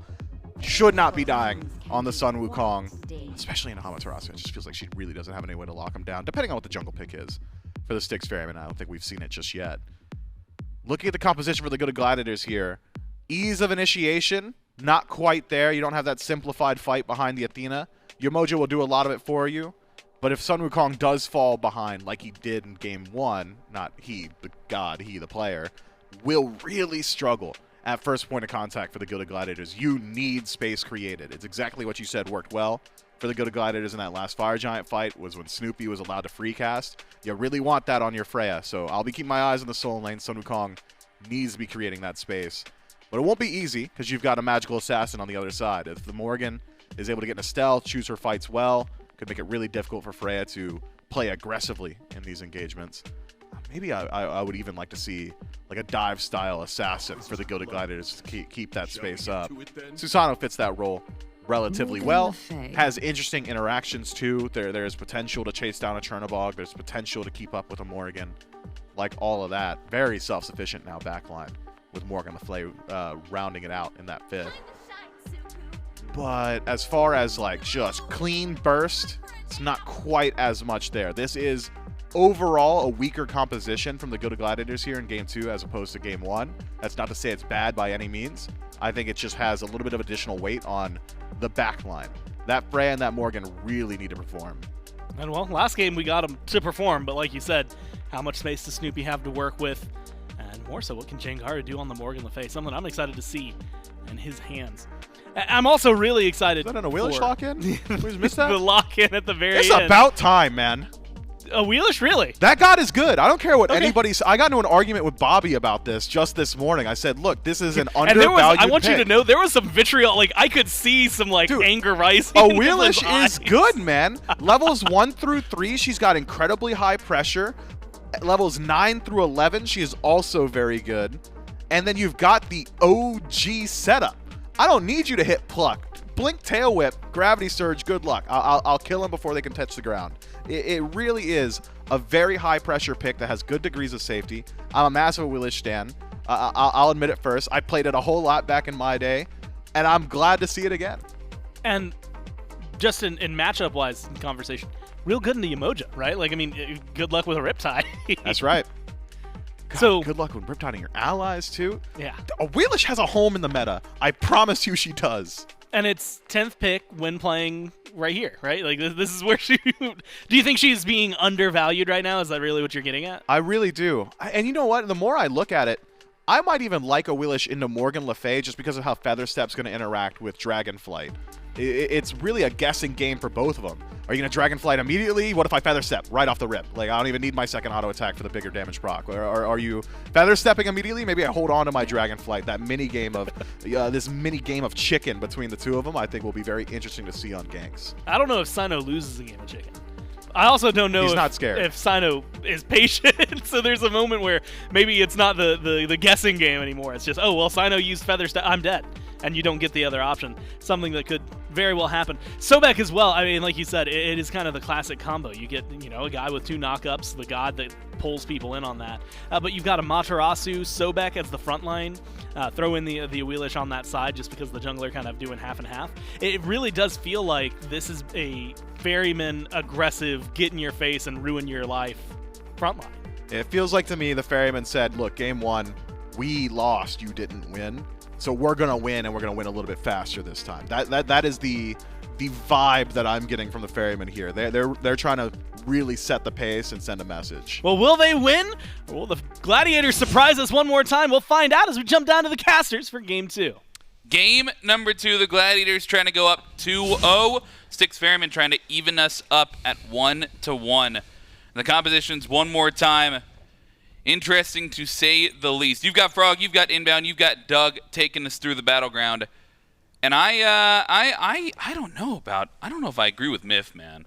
I rarely agree with Myth. Yeah. I mean, look, let's hold him to his word though, because he said levels 1 to 3 and levels 9 through 11. That's a quote. 6 levels. That's all it is. That's 6 levels that Awilix gets. She's good. That's the only time that she can make plays, that she can have the engage. Looking at the poll, got a little bit more favor in the chat. Twitch chat has a little bit more confidence in the Gladiators, and I kind of agree with them, man. I mean, they held on, they stemmed the bleeding all of game 1, and then they just had to win one fight. And I think we look at both of these comps, just thinking about meta and not necessarily traditional picks, but the more common picks we've seen in Phase 2. Both of these comps do seem to be a little bit worse than their Game 1 counterparts. Both sides are now going farther down the tier list of gods that are great. I mean, you've got Amma, you've got Chernobog, you've got Freya, and Yemoja. Those are about the only really top-tier characters. And then you've got a bunch of, like, A-tier characters sprinkled in. Jake, looking the furthest secure on that purple buff, does not get it. But you think about this Awilix, and I'll say it. I'll say it right here. This is a decent Awilix game. Knockup immune in the ult against Susano. Knockup immune against the Morrigan with her ult also. Same with Yemoja. Same with Sun Wukong.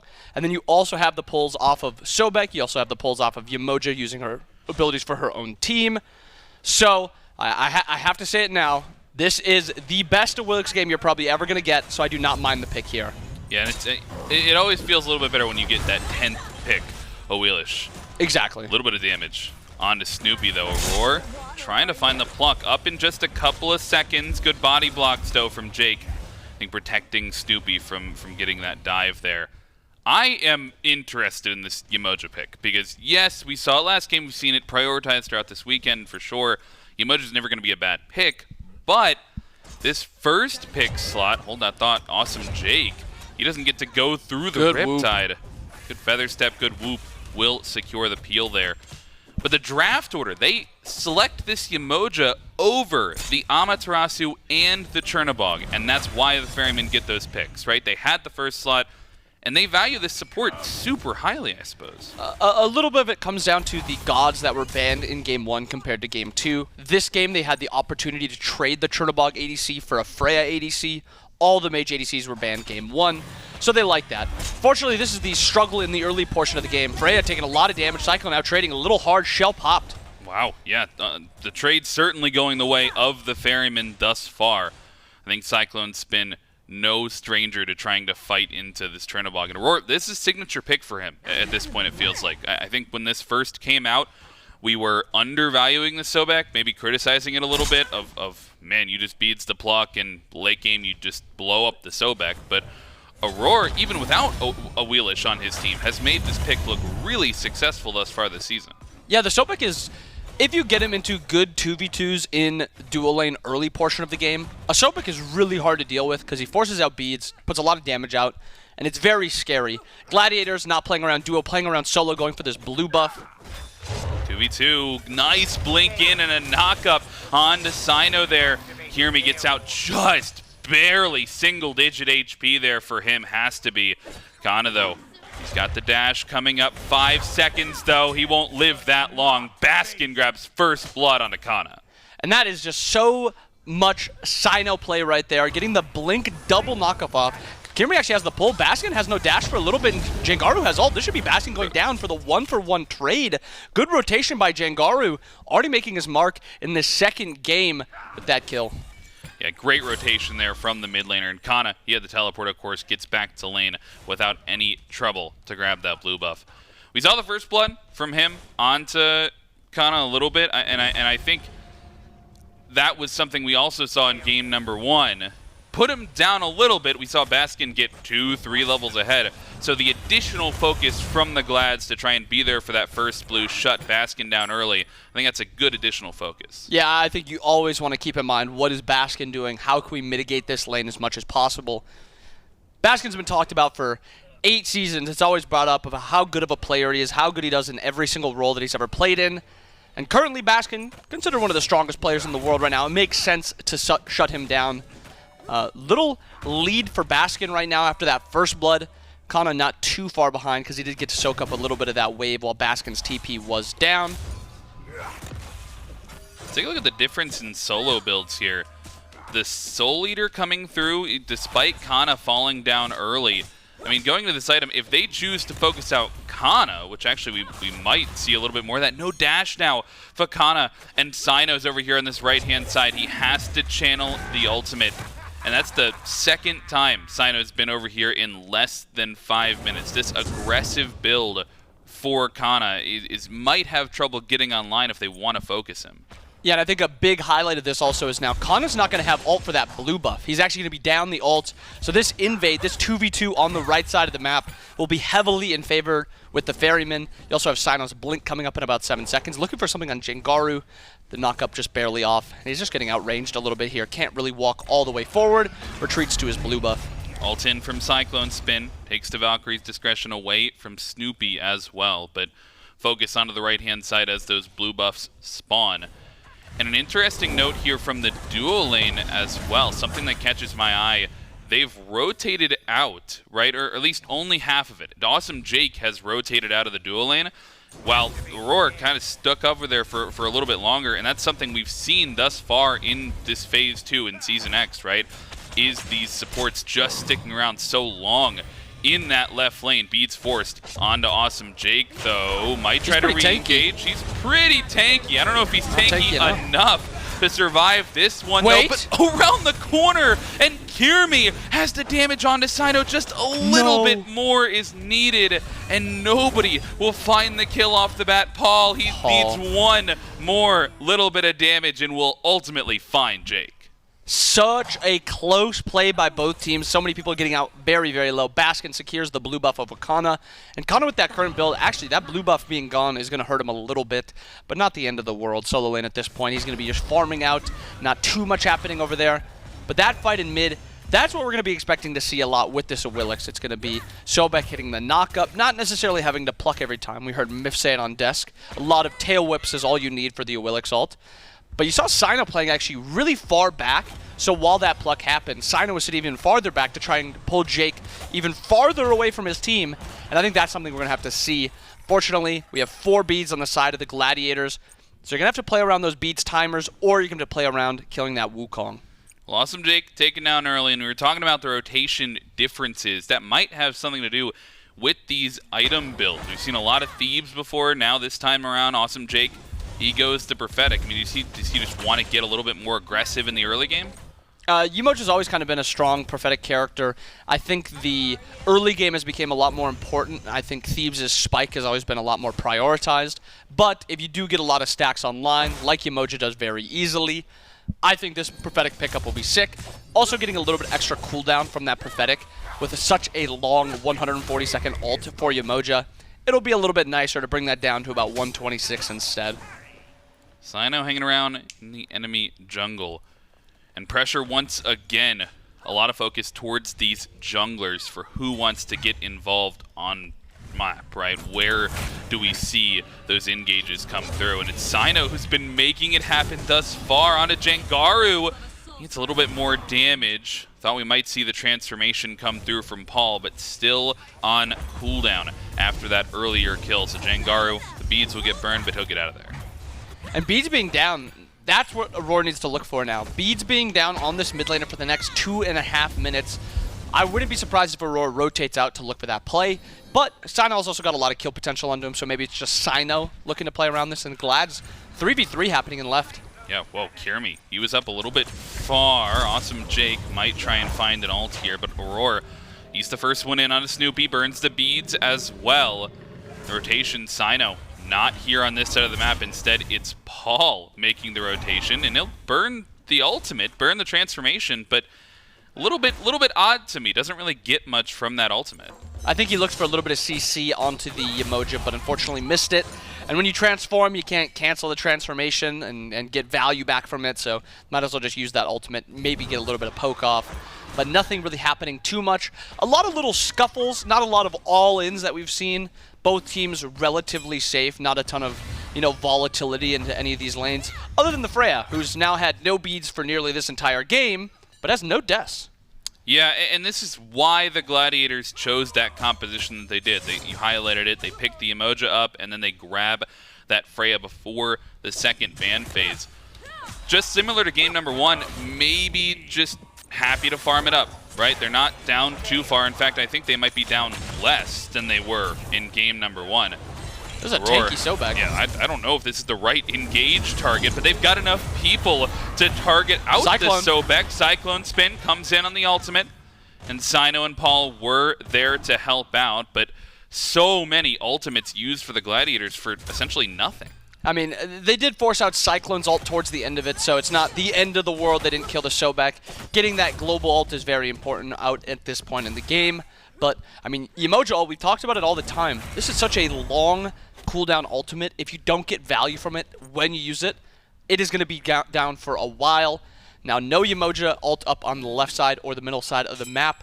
2v3 grouping over here. Snoopy, no beads, got to be a little careful. Has to be careful around Aror. You can see he's looking for that pluck, for somebody to step up incorrectly.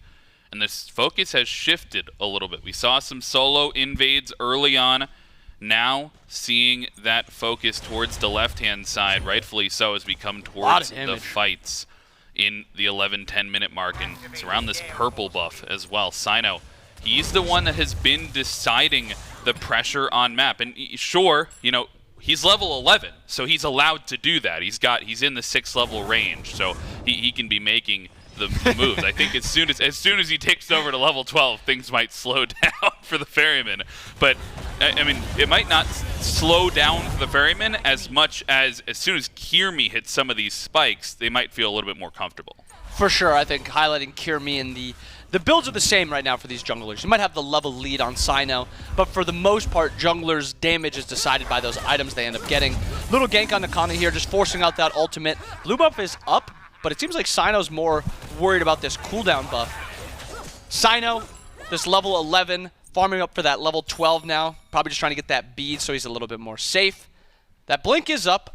I expect a play to be made somewhat soon by Cyno, but he might be just waiting for that beads for a little bit more safety. This positioning on the left side is a little bit odd. Snoopy and Awesome Jake pushed up around the corner. Will be interesting to see when this first fight comes to fruition, and that's maybe my question early on. Styx Ferrymen, they got the early gold lead. They've held on to it, very similar to game number 1. How do they avoid making the mistakes of game number 1? Are they looking to push this lead right now? Do they want to try and take a fight, or are both teams just satisfied waiting in this state? When you have a god like Chernobog, you're always kind of happy playing for that late game. We saw Snoopy not doing too much in the early portion of game 1, but as soon as that level 20, level 19 full build was getting hit, he was putting out a lot of damage on this Chernobog. Baskin rotating over 5 strong on this Gold Fury, already down to half. I don't even know if the Glad player's getting here in time. It's gonna have to be a steal attempt, but it's not in time. Ferrymen take the Gold Fury early on in the game, and you don't even get the farm from Cxnnahh. He had a halfway rotation, wasn't able to push that wave under tower either. So that decisive play, you got to credit the communication from the Styx Ferrymen. Baskin with a beautifully timed rotation.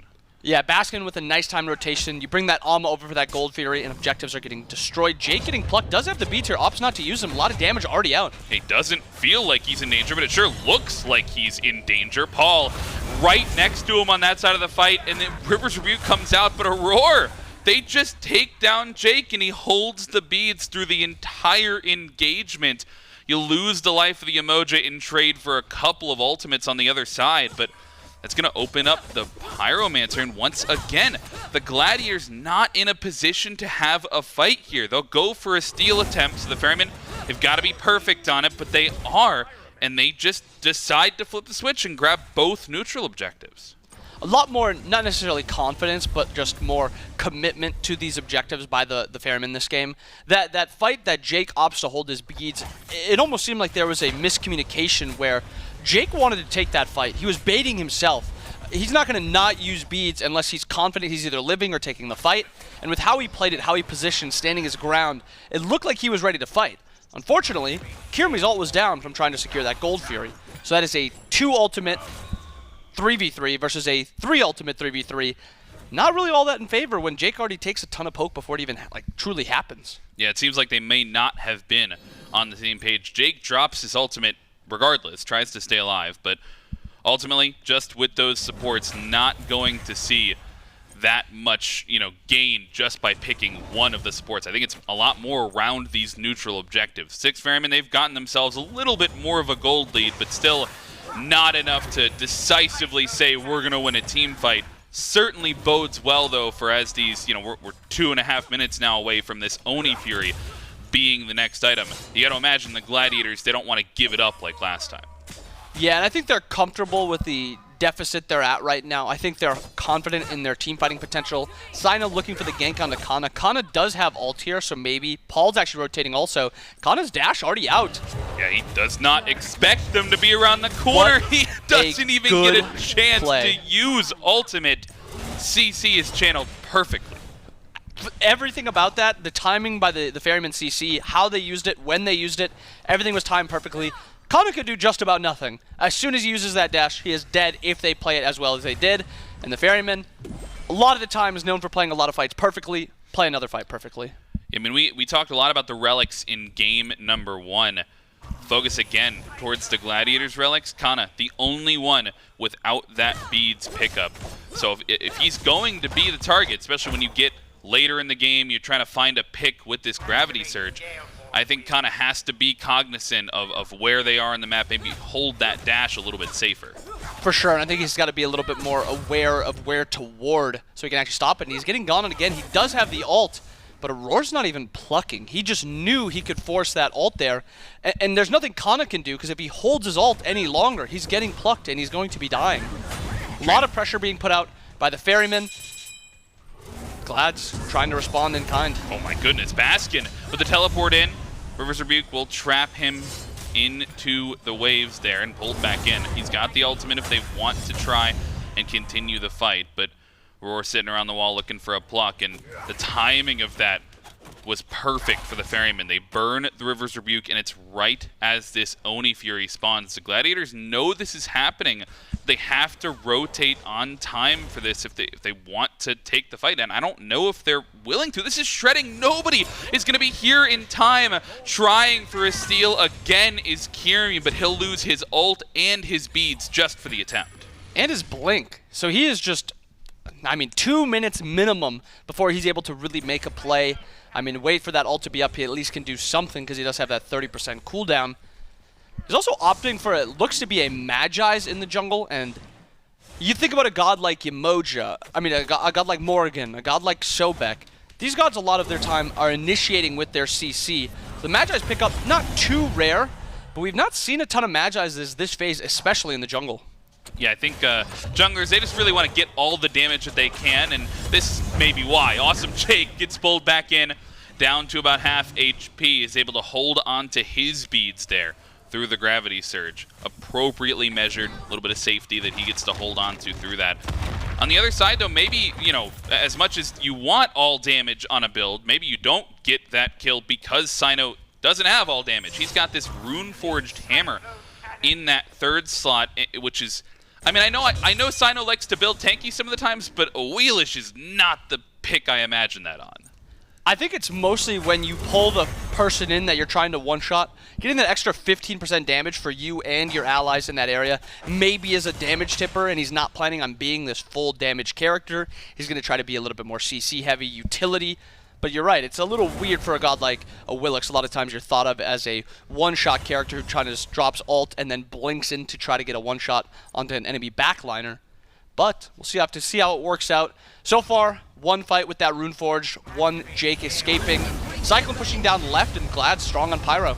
Yeah, they've picked this up, looking for the secure, and they will find it. Aror, he dashed away, and he doesn't have the fight, but look at Cyno. He's coming on the backside, and they're behind 3 members of the Glad's Chxnnah. He has to try and escape and will get up into the somersault cloud. The chase down as well onto Jake is strong, with the waves deter any further aggression from the Ferrymen, but with everything getting burned, they head back towards the fire. Kyrmi blink coming up very soon too. Fire down to about 2/3 health.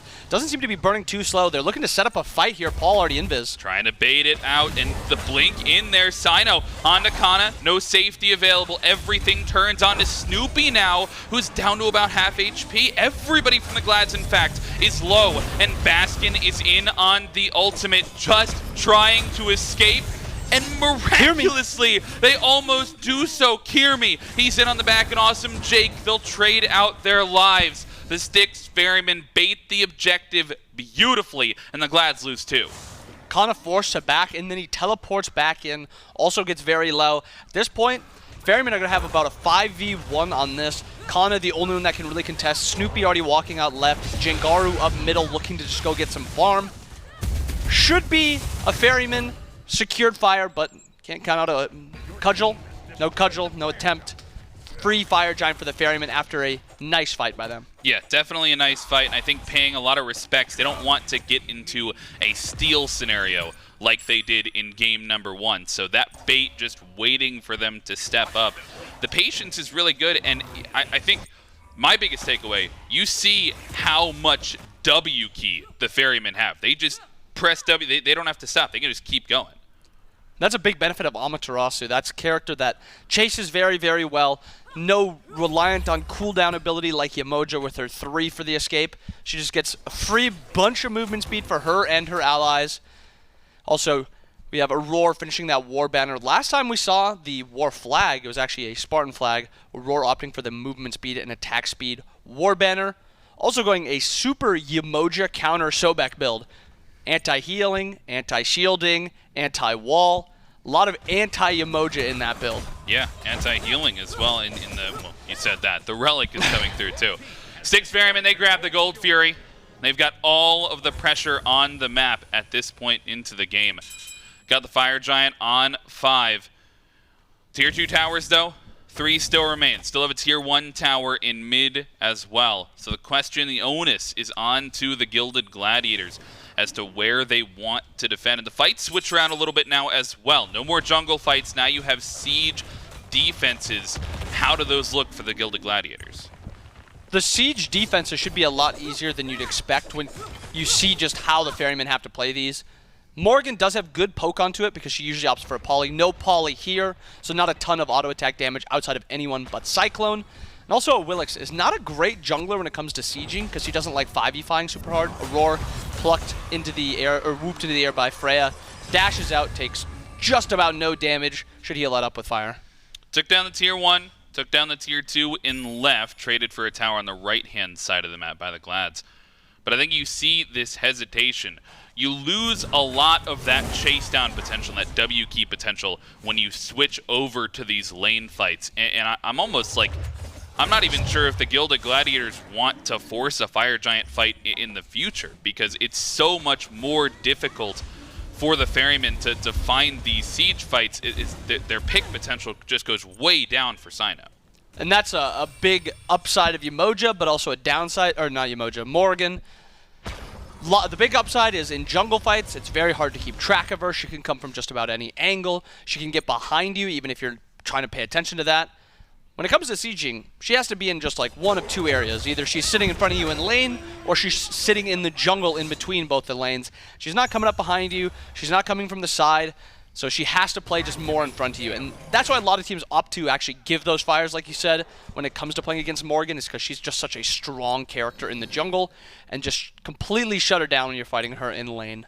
Well, I wonder if you're the Gladiators, are you thinking about this next fight in terms of just defend our towers, just wait for fire to fall off? I don't even know if you have the time to make that decision, though. Jangaru and Awesome Jake are caught up at the red buff, and Jangaru is taken down extremely low. The dive is there and not successful, but the double dive from CycloneSpin and Paul, they take down Snoopy in trade for Aror.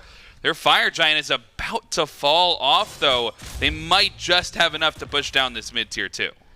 And with actually Cyclone pressuring down left, the Gilded Gladiators in a spot where they are forced to answer. Right now, Cyclone's obviously not going to be... Actually, is he? Did he touch that ward? He might just try to just threaten this a little bit just to see if anybody's going to respond. Kyrmi, he does see walk on over. Phew. Could have been bad. Could have been really bad for the Gladiators there. Kyrmi, though, does walk over. Titans pushing down right lane. Baskin already here. Cyno following up also. Also, Snoopy's got to be really, really careful when he's pushing up those waves like that. We saw Paul is happy to turn into Chernobog and to make that a 2v1, not even risk the 1v1. Because, you know, Freya, a character you think of, not a character you ever really want a 1v1. So why make it a 1v1 when you can make it a 2v1? Yeah, they definitely, I mean, those are some valuable ultimates, right, to be trading just for a singular pick. But on a Freya, on a pick that we have kind of yet to see Snoopy really get involved in these team fights. He is absolutely outputting the damage. He's got the 3 rings. He's got a build that he's happy with, I'm sure, but it is not something that we've seen the dive fully come through yet. And I think part of that, he's just farming on the left side. They've yet to have a 5v5. Yeah, I think part of it is Snoopy is not able to actually be in these fights yet. And I think part of it comes down to Cyno's pick is a little bit more pressure on Snoopy here. Snoopy is actually forced to respond to the Awilix blink. Eset blink not as bad. Snoopy actually looking to push down left. Or, sorry, Cyclone looking to push down left. Kana forced to respawn. No wave for a little bit, but maybe some damage out. Yeah, this Phoenix has the potential to fall, but just going to ult away, and I think he's ulting into maybe more danger than he initially thought. Kyrmi looking to pull him back. Late beast, though, and no dash available for CycloneSpin. Has to use both of the relics just to stay alive there. You get a back off. You burn the teleport as well. This might turn into a fight, though. Styx Ferrymen, they're on the backside of this, and Aror forced to use the shell early on. Baskin, he's not slowing down. Awesome Jake stunned out, and Cxnnahh is caught in the front of the fight, just barely finds the safety and is forced to dash away. But now Paul with the transformation, so many resources used, no ultimate available for anybody at this point, but nobody falls. And surprisingly beneficial for the Glads. They're losing this Fire Giant, but as we analyzed, this is not a Fire Giant they're too worried about. This is not a fight that they want to stake their entire game on. Yes, maybe they go for a steal, but they're not fighting here. Kyrmi actually has to be really careful. Paul has a lot of burst potential, but that is a fight that is beneficial for the Gladiators. Jangaru had no relics for that entire fight. Both of them just came up. They didn't use really anything other than Jake's beads, which, let's be real, if you're losing anybody on your team's beads, you'd prefer it to be your support. And then you look at the right side, the Ferrymen, double relics from Cyclone, TP forced out, and then double relics by Paul. A lot of important cooldowns, or double relics, sorry, by, not Paul, Aror. And they're important cooldowns, especially when you're playing into Yemoja. So pretty beneficial fight by the Glads. Yeah, I mean, it'll be whether or not the Styx Ferrymen decide to push while these relics are still down. Obviously, just waiting there would burn a lot off of this Fire Giant timer. They did manage to get this tier 2 tower at the very end of that initial siege, though, so it's only going to be that one remaining structure on the right-hand side, and then, of course, the 3 Phoenixes that they still have to push down. But I mean, the slowness of this siege thus far from the Ferrymen, not only it feels like they want to make sure that these relics are up, but this is also, it's going to delay things. They might only get a couple of good wave pushes on this siege, which means it's even more imperative that they get it right the first time. Exactly. Fire already down to 2 minutes, 40 seconds, minute and 20 seconds gone. 3-man group in left lane. Paul going to be sitting between left and middle, and Baskin pushing down middle. Baskin, almost one of the bigger threats you can have as a solo laner, other than maybe a Hades. She has a lot of damage, a good sustain, so she can poke, she can trade, and then she has good all-in potential if she has anybody else with her. Good setup by the Ferryman here. Still a little risky. No poly on Paul. Paul's also got just not a ton of, you know, big abilities that can kind of separate this Glad's comp. It's a lot of single target and poke damage. So this siege is by no means easy for the Ferryman. Yeah, and they're very split right now, trying to look for a pick, looking for somebody to step out of line. And sure enough, if Aror finds one pluck, if they find one knock-up over the wall, that could just seal the fight for the Ferryman. If you're Paul, who were you?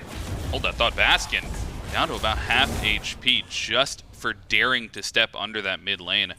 I'm looking at Paul's transformations in these fights. Last time he was Wukong. Who were you looking to make space on if you're Paul in one of these engagements?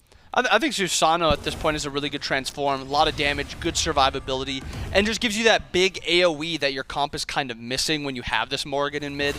Or on the other side of things, something that's a little bit more utility. If he turns into this Yemoja, I don't know if Paul would ever turn into Yemoja, but if he did, it's a lot of big abilities, a lot of healing and sustain for his team, and you see Cyclone's build where he's at. 6 full items, Deathbringer. If you keep Cyclone alive, he could be 1v5-ing.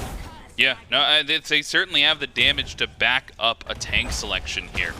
Space being made from Aurors. They've got the wave pushing in on the left-hand side, and Baskin is pulled over the Soul Laner, the right-hand side as well. Look at this ultimate. Kyrmi, CycloneSpin with a perfect dash, and they're just too late to these Phoenix defenses. They lose the left bird, they lose the right bird, and nobody dies. Nobody even drops below half.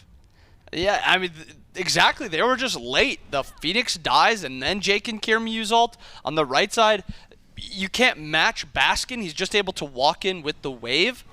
It's a tough spot for the Glads to be put in, but they have to play a little bit more aggressive, and they have to be more on the front foot. They still have Fire Giant here for a couple more seconds. This Phoenix falling fast. CycloneSpin, relics get burned, and Baskin making a little bit of space on the front side of the fight.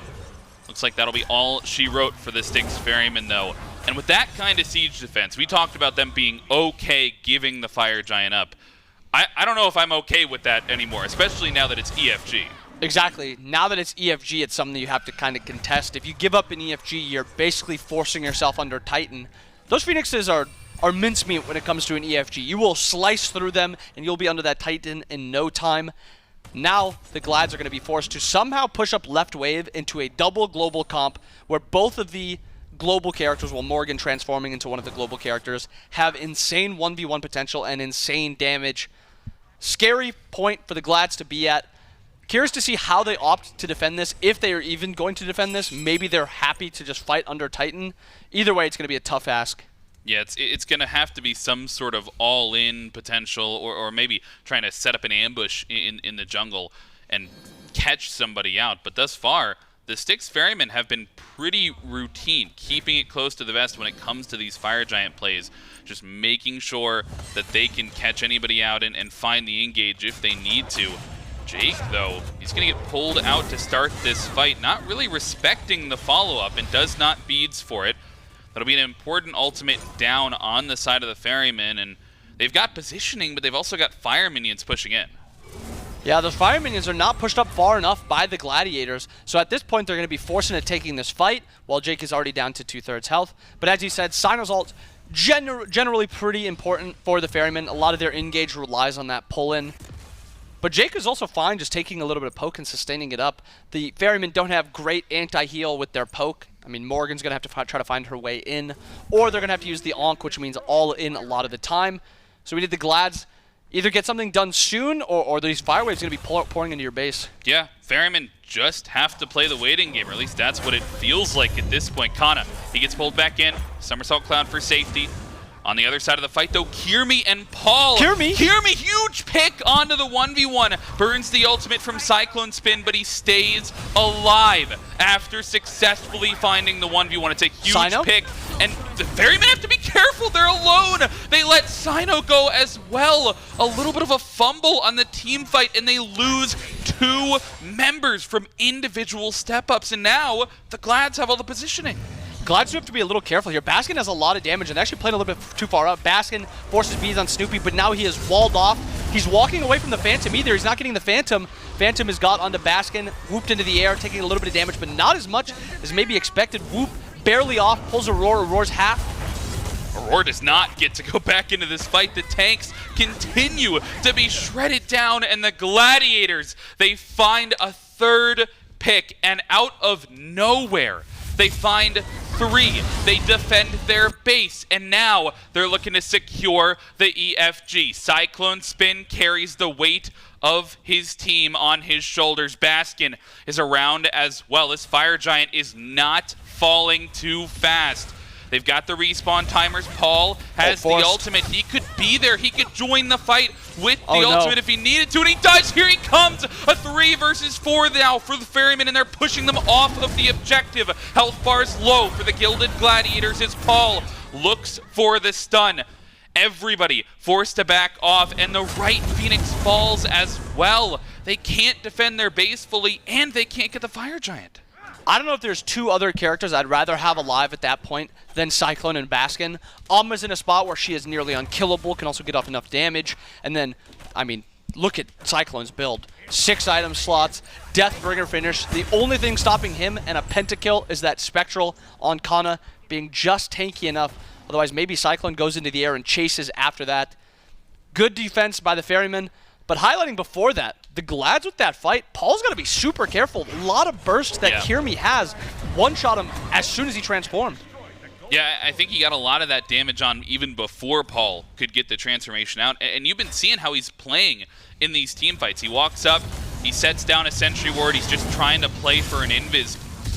But Gilded Gladiators, they're in the position for this. And CycloneSpin, he's not even with the team. He's on the other side of the fight, waiting to be able to use the ultimate to find the engage here. He's going for it. I don't know if he can do this without any buffs. Can he just step in and kill this Phoenix? No 3k pot, so his damage will be a little low, but if he's got enough time, he can do this.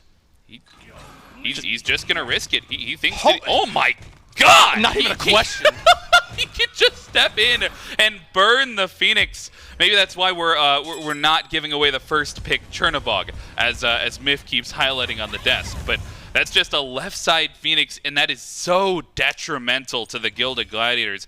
They managed to pull off, it felt like a miracle in that first fight to stop them from taking the Fire Giant. Now they're going to have to do it again.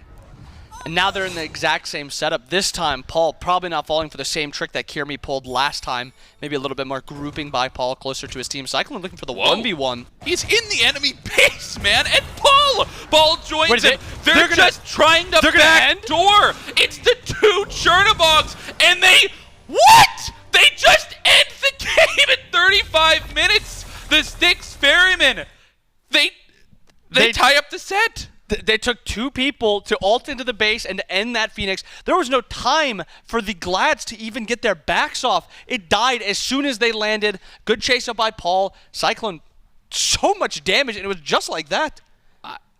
I'm at a loss for words, man. It feels like at this point, and as much as I don't want to, I hate saying this. You have no idea how much, you know. I have to say it.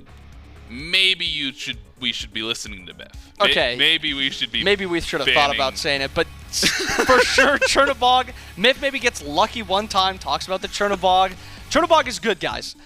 Freya also very good, but that trade doesn't seem to be working out as well as they thought. I think that Yemoja, also, she is very strong at this current moment, but it seems like the Ferrymen are happy to play into it. They don't mind giving it up if they means they can get something as powerful as this Chernobog. And then you see someone like Cyno on this Awilix. He actually played really well in that Awilix. Yeah, just, you know, every element of their comp coming together for them. The Styx Ferrymen, maybe unorthodox, but they close it out in 35 minutes, tie up the set. We'll see how it comes out for game number 3 after the break.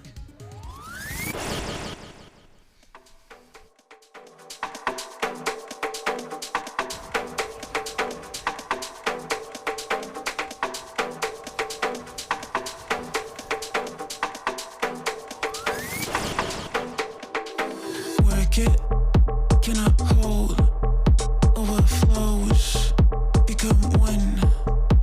Now work it, don't just stop.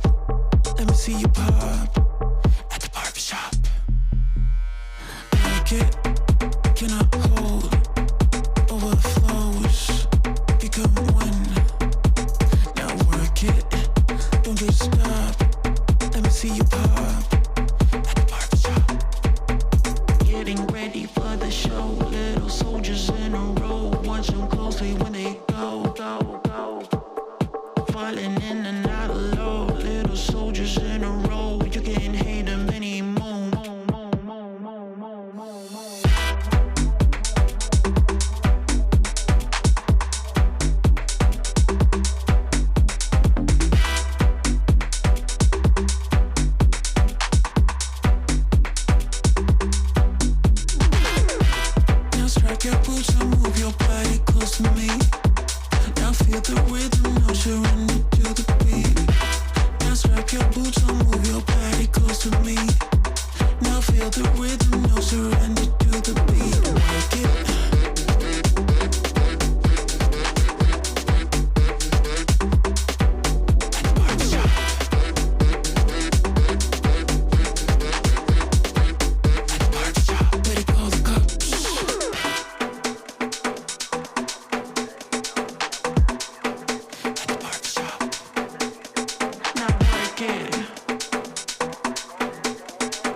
for beginners. Ain't no winners, it slips through your fingers. I ain't telling no lies. So F all the drama, F the karma, just do what you wanna. Promise you got time. Be you and keep looking forward. Don't you look backwards and you'll be fine. Come through and say what you need to. Don't let them put you down. Baby, let me tell you what it feels like. Being independent, no trouble inside. It's like magic, living like a bad. 'Cause baby, you deserve the best in life. Let me tell you what it feels like. Being no one's mama, yeah, treat yourself right. It's like magic, living like a bad. 'Cause baby, you deserve the best in life. Come get your future. Know you wanna, she'll never betray ya. She ain't telling no lies. So break the glass ceiling, find your meaning, make truth out of dreaming. Yeah, baby, let me tell you what it feels like. Being independent, no trouble inside. It's like magic, living like a bad. 'Cause baby, you deserve the best in life. Let me tell you what it feels like.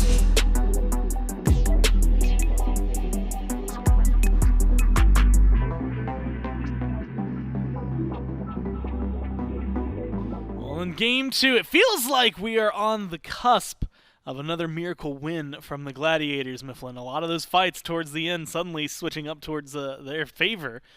And then the Ferrymen say, oh yeah, by the way, Global Ultimates plus the Morrigan. Like, we're done with this game. We're finished with it. Done and dusted. And they tie things up. For me, though, I think it really was Aror. A lot of that game plays through Aror, I think. The Sobek made it so impossible for Snoopy to have a good time in lane. Anytime he stepped up to wave, he was like, oh no, I sure hope I'm not getting slammed by Pluck or something like that. And puts him so far behind on that Freya.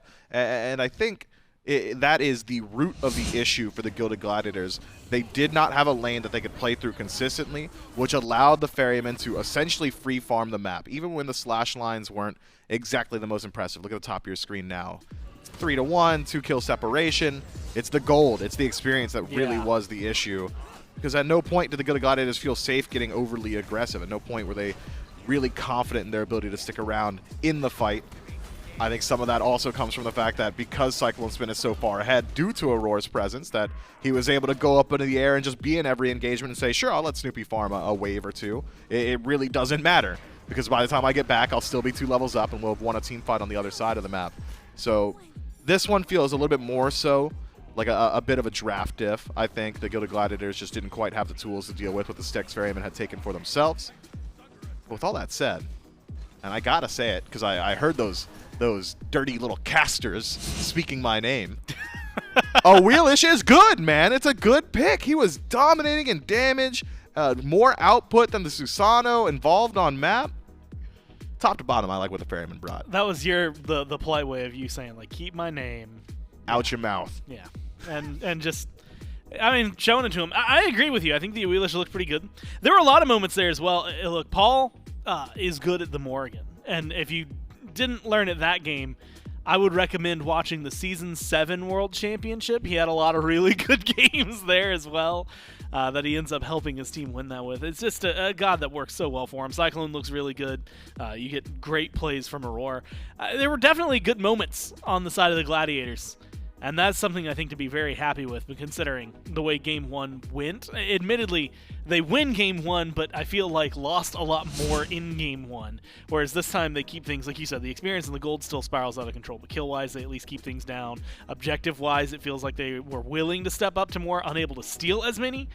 But then that last fight around Fire Giant, if you don't have global ults on the other side and a Morrigan on the other side to just rejoin, you're probably in a great position to try and win that game. So a couple of things that go awry and go wrong for them there, and we'll see how well they can adapt to it. But Mifflin, I guess the real question is it all just global presence, or is there something else? We'll find out, I guess, in picks and bans for Game 3. Whoever wins this one gets the leg up in the set. Only needs one more after that. They got to find the big win here. Is there anything you change, maybe in the first 6 bans overall, from either of these squads when you're approaching this? I don't think the bans need to change the Gilded Gladiators, really. I think the first pick does. I understand that Auror's Yemoja is incredibly scary to line up against, but I don't think I'd prefer playing against CycloneSpin's Chernobog. Clearly, considering I believe it was 2 solo kills for CycloneSpin on Snoopy in the previous game, plus a 3-level lead during the mid-game laning phase. So if the Gilded Gladiators run back the exact same bans, grab Chernobog, that shakes things up enough that I think they'd put themselves in a pretty decent position. Now, someone who I don't think we see play today, I think plays tomorrow, Sot, I saw on Twitter saying that he wanted to see some Snoopy ROM plays. And I think everybody kind of wants to, right, to see where it is. Especially, and this is maybe pulling it in, we've talked a lot with Chernobog banned, Soul banned, potentially an Olorun ban coming up from the Ferrymen, considering how much they've been trying to focus him out. I have to ask you, after these magical carries, the actual physical hunters, take Chernobog out of the equation, suddenly it's kind of a Wild West, it feels like. There's some that we aren't seeing at all, right? Apollo's still not getting locked in no matter what, but Rom has been in that conversation for a few months. It feels like he could still be up there. Maybe not a first pick, nowhere near first pick, but he's definitely someone you could maybe top 3, but bottom 2 pretty easily. It seems like the next up, it's the Magical Hunters, it's Chernobog. I'd put Heimdallr as runner-up on that conversation. And then it's dependent on just the flavor picks of the ADC players themselves. Some people are going to go towards the ROM. I think of Stu and Vote as some of those ROM players. Some people are going to play the On Her. I'm thinking Yarkor and Vaporish Coast. Some people can go towards the Hachiman as well. We've seen a little bit of that. It really is a bit more dependent on just exactly what your composition needs and who's asking, right? We'll have to find out. Baba Yaga makes it through. Bans that were there: Erlong, Amma, Ganesh from the Gladiators.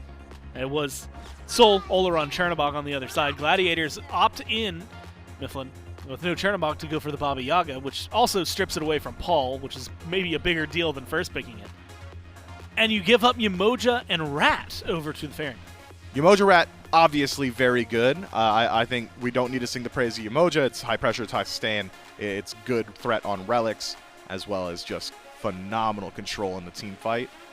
But I'm concerned now that the Gilded Gladiators have got themselves an equally scary and very strong first 2 selection. That Athena, as far as I'm concerned, a guaranteed lock-in from this position. You really don't want the Ferryman to be able to take that over to the solo lane.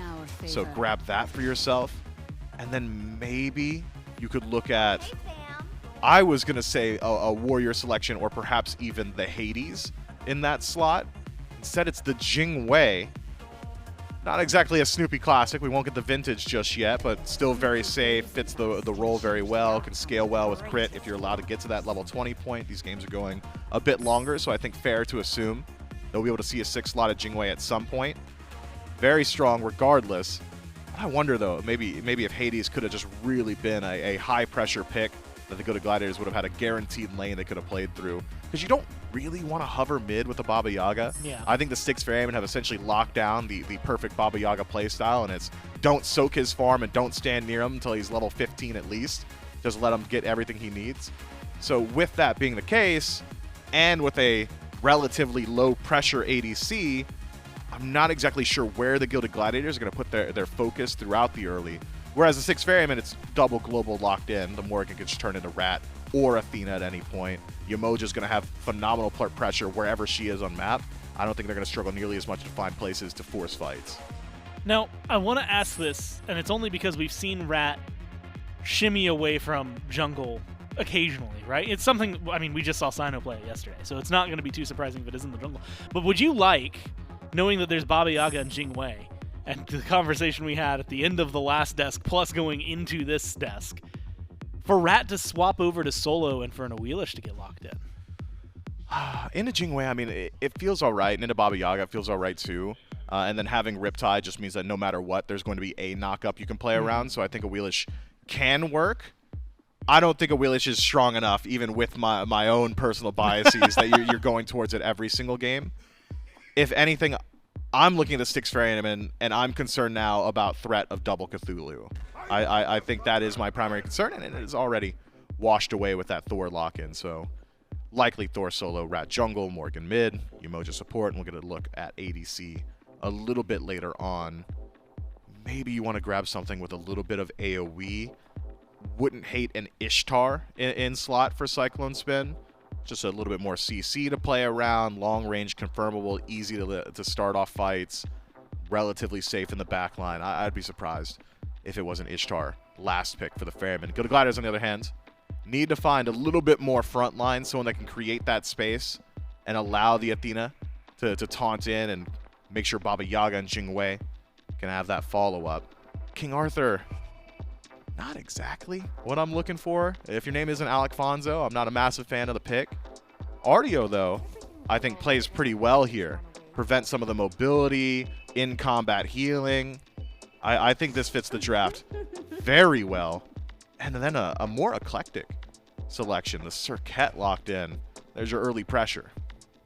0 wins across 4 games is not a great look for Serqet, but Kyrmi on something that you could carry on. Serqet can do that. I do want to ask, though, one thing we had talked about the Wukong and why we had high praises. It did get banned this time around, but was, hey, there's a pick that Kana, if he's getting camped, can stay alive on, right? He can just bird form out of there, use his ult to disengage, things like that. Ishtar, by the way, as you called it, does get locked in at the end. But Artio, bear form, you've got something, you've got some decent disengage, but you're still a little more prone to attacks. Do you think that Artio is going to cause any issues over in the solo lane? It depends, right? How much attention is Cyno going to put on that side of the map? I think once Artio has 2 items in build, any difficulty she would run into in lane is gone.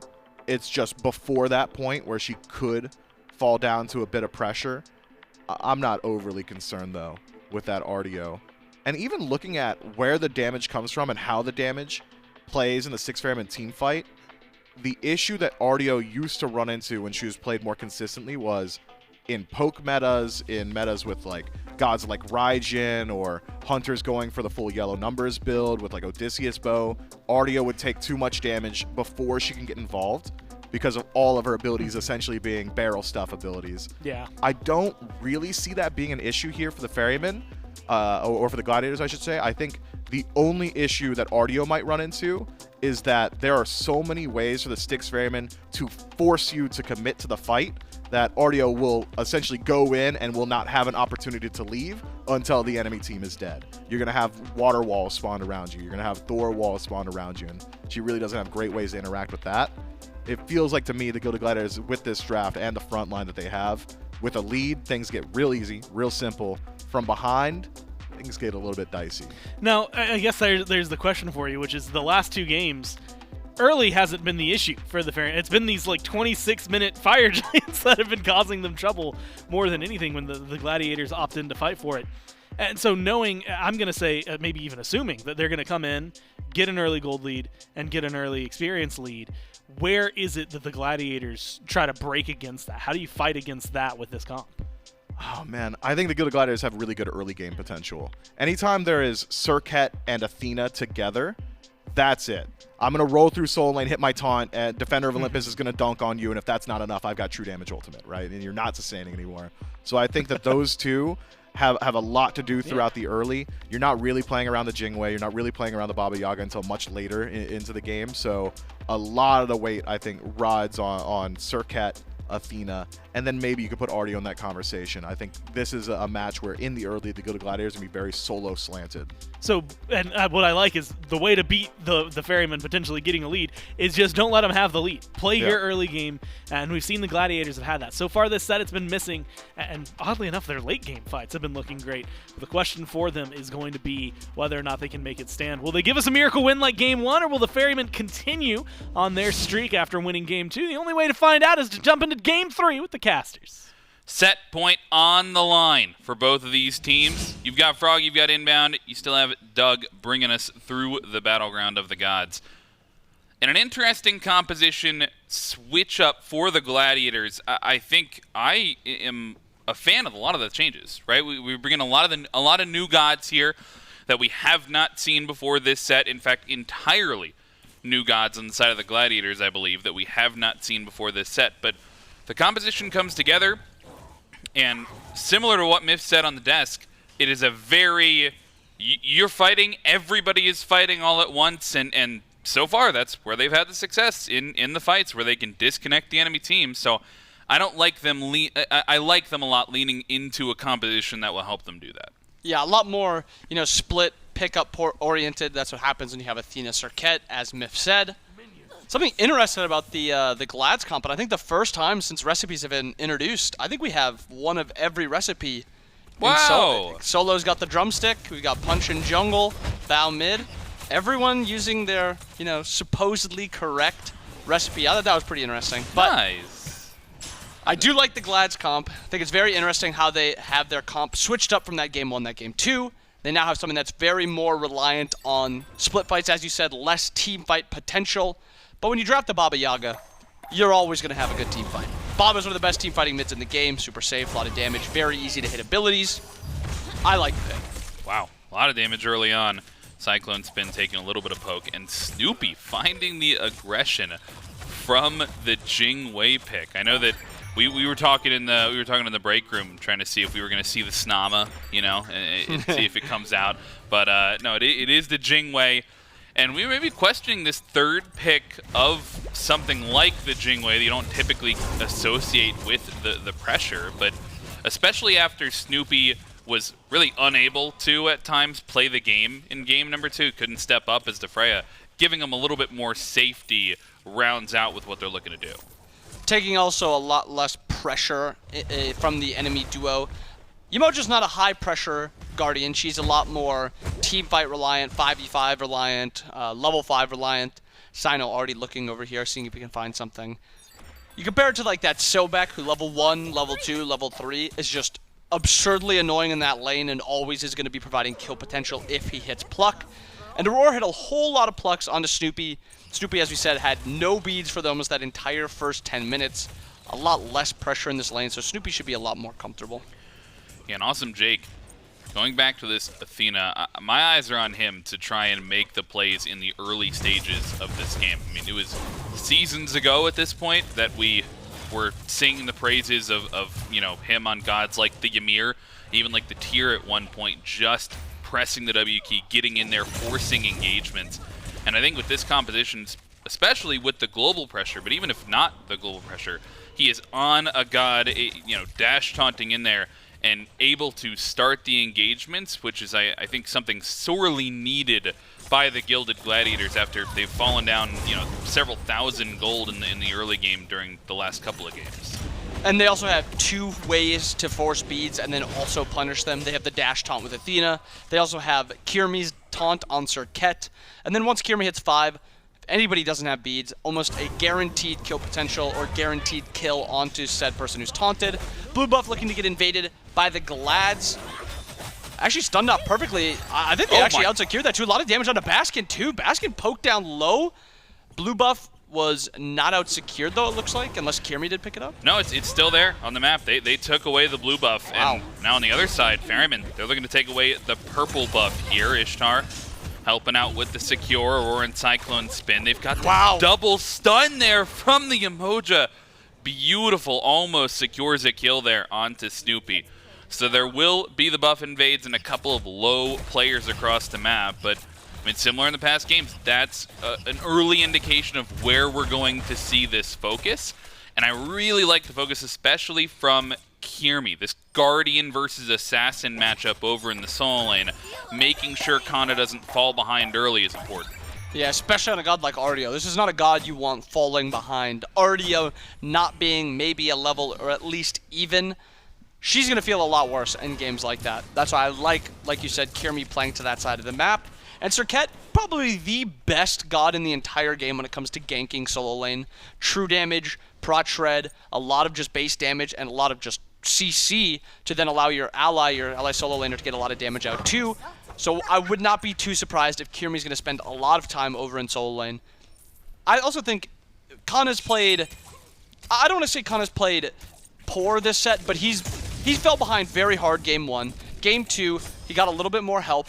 But Baskin still has been just putting out a lot of stuff in all these games. And just, I mean, this phase in general, Baskin's been playing really well. So I like that Kyrmi's trying to help out Cxnnahh a little bit, give him a little bit of something over here, allow him to bully this lane. Yeah, it seems like Cxnnah's been a more supportive style of solo for the Glads in general as a team as well. This is, 3 games in, they've put him on 2 Guardians, right, into the Amaterasu and a pressure picks from Baskin.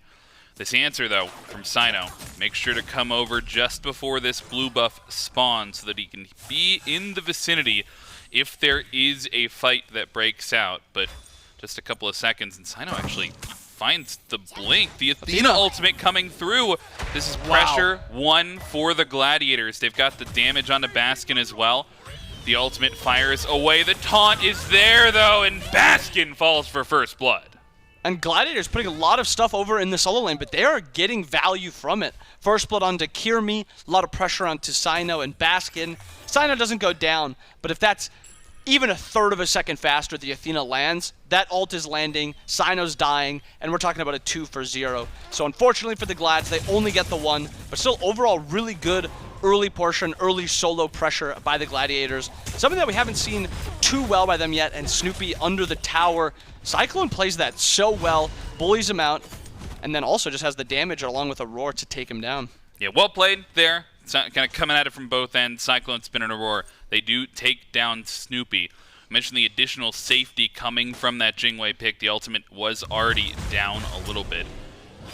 Hopefully, CycloneSpin. He's got to be a little bit careful here. I don't think he'll die to the buff camp, but okay, Awesome Jake doesn't sniff it out. Thought he might try to do something a little bit cheeky, but I mean, Snoopy being the one focused out over here, if you're going to focus out a Jingwei, even if you're getting some of these kills, Snoopy, I think, has a lot of the tools to just not fall super far behind. He gets back to lane a little bit quicker, so I almost think it benefits the Gladiators that, like, if you're going to trade duo pressure for solo pressure, I'd rather put Baskin in the dirt. Yeah, I agree. I think this Gladiator setup so far, putting pressure in solo lane, playing around that solo lane. Baskin actually gets jumped on, hammers caught, taunted back in, gets into the air, maybe just in time. No, wow. Not in time. Kyrmi with the kill really plays that well, forces out Baskin hammer, and then catches it. Jake on the other side of the map, ulting out, seems to be okay also. A lot of ults used on both sides, but Kyrmi really playing around the solo lane and playing around it well. Yeah, taking down Baskin 2 times at this point, and will start to get a little bit of a lead online, a level ahead, both solo and jungle. Jangaru, the wait for the damage to come through. Paul, he's into the ultimate. Jangaru, oh my goodness, Paul! He's off the mark on the ultimate, and Silence. Jangaru not able to survive the counter engage from Cyno. But now the damage, it won't be enough to take the 1-for-1, but the fact that they get out of there killing Paul, at least they're able to find a 1-for-1 of their own. And Paul barely makes that miss, or Jangaru, sorry, barely makes a miss, jukes out the rat ult that Paul turns into. I actually think Paul was just so confident after catching that dash that he kind of didn't really think about it. He went in a little bit too earlier. I think if he placed it a little bit slower, because he knew Cyno was in the air, Cyno ended up getting there. But it was a couple seconds after Paul. If Paul jumps to another branch, maybe gives it a half second, allows Cyno to go in, who's full health. Maybe we're talking about a different story. Paul, though, maybe he wants the solo. He wants to get that first solo under his belt this set. So you never really know. Wants a solo kill, maybe playing with a little bit of disrespect. Does get punished for it, though. That's a 1-for-1. And I think it's Jangaru. We were talking about this Baba pick as well in the background. I saw a couple comments in Twitch chat that, like, yeah, they took it away from Paul, but Paul still gets to play the Baba. He can just transform into it. We'll see, though, if Jangaru decides to go the standard Paul build something like that prophetic, or if he just, so far, it's just a little bit more damage online. And Baba is strong either way. If you build that prophetic, then you're a character who is nearly impossible to kill, but your damage isn't going to be entirely there. And then you look at the opposite side. If you go full damage, your damage is going to be insane, but you're going to be a little susceptible to getting killed. Either way, I think it depends on comps, and I think looking at the Ferryman comp, I don't think he has to be too worried about their damage. It's a lot of, beadsable damage, where if you hit the beads on Rat Stun, you're probably fine. You beads Paul's stun, you're probably fine. And if Baskin's rotating over, a tier 2 prophetic is not saving you from all that damage he's going to be bringing.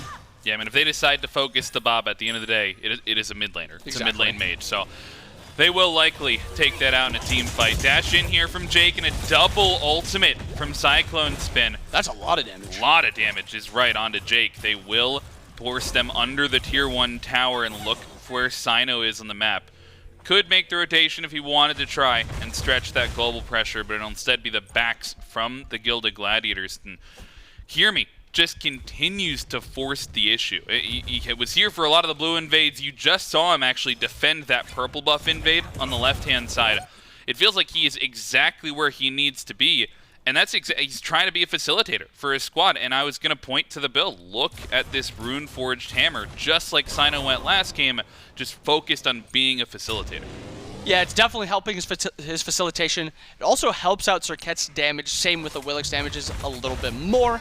Just gives them survivability on top. Snoopy actually gets blink stunned. Beads is forced. Cyno dashes in. Not enough damage, but putting a ton of pressure on the Snoopy. Snoopy's now been abusing this Jing wave passive. He's been sent back to base a ton, but he keeps flying back in. He's only down a level in this lane to Cyclone, but there's a ton of pressure the Glads are putting out, or the Ferrymen are putting out into that lane and onto Snoop. Baskin into the air. May want to re-engage onto Snoopy, or onto Kyrmi rather. Cyno, he wants to re-engage onto Snoopy and has found him in the jungle without the ultimate available, calls the bluff and says, okay, if you're going to use the ultimate to escape, you're going to dash back from base, I'm going to find you in your jungle, and will find the pick onto Snoopy. You're right, there's a ton of focus that we've seen thus far onto this Jing Wei pick, and I got to imagine that's why Snoopy picks it. He was getting focused like this when he was on Freya. His beads were always down. He thought that he would find more safety, but if anything, he's found the gray screen more. Yeah, it seems like a god like Jing Wei should be surviving more than a god like Freya. But Freya was the one that was living a lot. Jing Wei's the one that's getting punished a lot. But it seems like there's just so much more pressure on this side of the map. Cyno's happy to visit it more. And I think that's like kind of the big discrepancy between this and last game. Even though he is playing Jing Wei. Like we said with mid laners, if you want the mid laner den, you put enough resources into them, they will be dying. And that's what's happening with Snoopy here. A lot of pressure here on this grouping from the Ferrymen. Purple buff spawns. Might look for the steal. Might look for the fight afterwards as well. Cyno with the dash in. Finds the CC onto Jake, but taunt onto Spin and forces the ultimate out. The rotation is from Kyrmi. It's here, but it's a little bit late into the fight. Blink in. Spin is the target here. Has to find the ultimate, and the damage is there. Snoopy grabs the last hit, and the rest of the Glads have joined in. All 5 strong on this left-hand side, and Aror has been left on his lonesome in the dual lane. They might chase him down further, but with all 5 over here, they can maybe push for the objective. And a TP by Cxnnahh to come over to make sure he peels out Snoopy, making sure Cyno doesn't re-engage onto him. But again, all these abilities, all these rotations being used, you do take down Cyclone, but it's still only one person with all those cooldowns. You have to look for leads beyond just that one kill. Roar has no beads right now, just taking a little bit of damage. Kyrmi ult was not available. Makes it a little harder to all-engage, or all-in at that point. But the Glads have got to start finding leads elsewhere. These kills are good, these kills are nice, but these kills are not the ones that are going to be getting you the lead. And Cyno. That's not getting you a lead either. Yeah, that's not getting you a lead. Maybe it's getting Cyno a little bit of a lead, but that's the third time now that Snoopy has fallen, and it's the third time that Cyno has, well, I suppose the second time, but Cyno has continued to sniff this out. He recognizes you can only have so much safety, and while this ultimate is down for Snoopy, he's got to adapt. He's got to be a little bit more careful. Yeah, a lot of it is on Snoopy playing not disrespectful per se, but a little bit more laid back and pushing up that wave when he doesn't have all those wards down, and it's on Cyno who's just punishing him. But Cyno on this Ratatoskr has looked like an all-world jungler when you compare it to some of these other picks he's pulling out. We've seen the Eset, we've seen the Ola run, Osiris, Bellona, but when you see Cyno on Ratatoskr, he looks like a whole new player, and he really, really controls these games, as you can see by his 3-0-0 stat line. Yeah, I mean, we saw it focused out in the bans. Game 1, Game 2, it's taken away from him. In Game 3, they switch up the bans, and they insta-lock, top 2. They put the priority there onto Cyno getting this Ratatoskr. And he's a facilitator as well. As much as, the Kyrmi has been successful thus far with this Serqet, I think Cyno is going to look to play a similar style once we get into this late game. He goes a full defense item as well, grabs that Breastplate of Valor. Just going to be looking to, I think, probably get into that ultimate, be the first one into these fights and making space for the follow-up. Agreed. And both these junglers are basically playing on a kid's playground right now, surrounded by a bunch of other kids. They're controlling this game, both of them together. 3-0-0 for Cyno, 2-0-2 for Kyrmi. Kind of being the reasons that fights are happening. And that's a lot of the times what you want when you pick this Ratatoskr or this Serqet. These are not team fight gods. These are gods that you want to engage with and fight with. And Snoopy looking for the 1v1 on the Cyclone. Makes it a 2v1 though. Relics burned from CycloneSpin. They have to go away because here comes the other Athena ultimate. Paul transforms and Baskin is teleported over as well. They turn it into a 3 versus 2. You thought you had the global pressure? They turn it around and the Ferrymen, they find 2. Dual lane falls for the Gilded Gladiators and now they've got the positioning around gold. And I was going to say, Snoopy was really heads up taking that 1v1, getting the Athena ult onto him, and then he starts to kill the ward that Baskin's TPing on. Fortunately, Gold Fury going to be going down here for the Ferryman. Glad's nowhere near.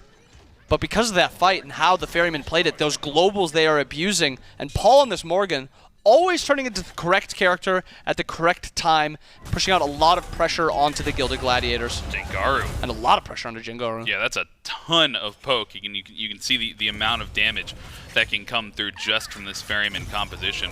Speaking of Jangaru, he has really not gotten involved quite yet this game. He's sitting with 2,600 gold in hand right now. Still has to maybe back for a power spike in the next couple of seconds. We'll see what item he picks up because he's still on 2 items. But, I mean, he's at the bottom of the player damage charts as well. If we take a look over there, he is a good 1,000 damage below the enemy support, 1,500 below his own. He's just trying to farm up.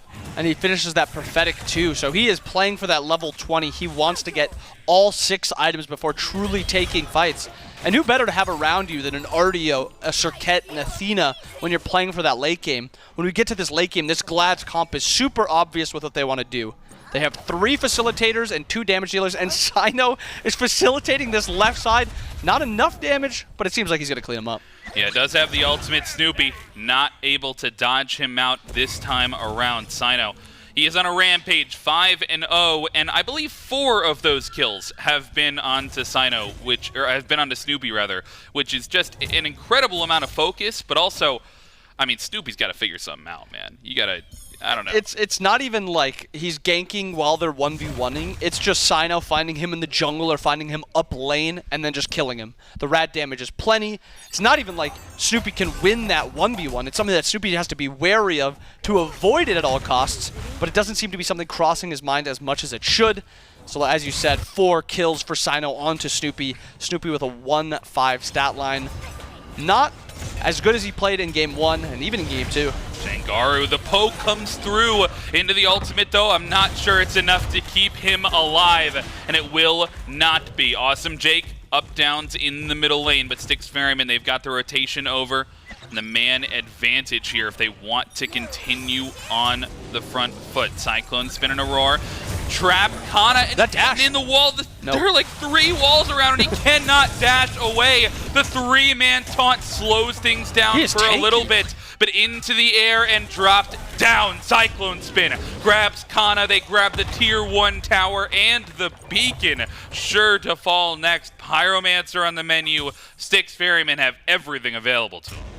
Middle tower, kill onto Jangaru, get the middle tower after. Unfortunately, Pyro seems to be a little excessive as Paul has absolutely no mana. He's inept at the reset. Cyclone's also rotating to his purple buff to make sure Snoopy can evade that. But the Ferryman with the clean pick onto Jangaru, the clean then follow-up onto Kana, and not enough fight back potential from the Glads because they were just not strong there by the numbers. You can take fights if you're strong in items, you can take fights if you're strong by the numbers, and the Ferrymen really are abusing their numbers and their globals this game.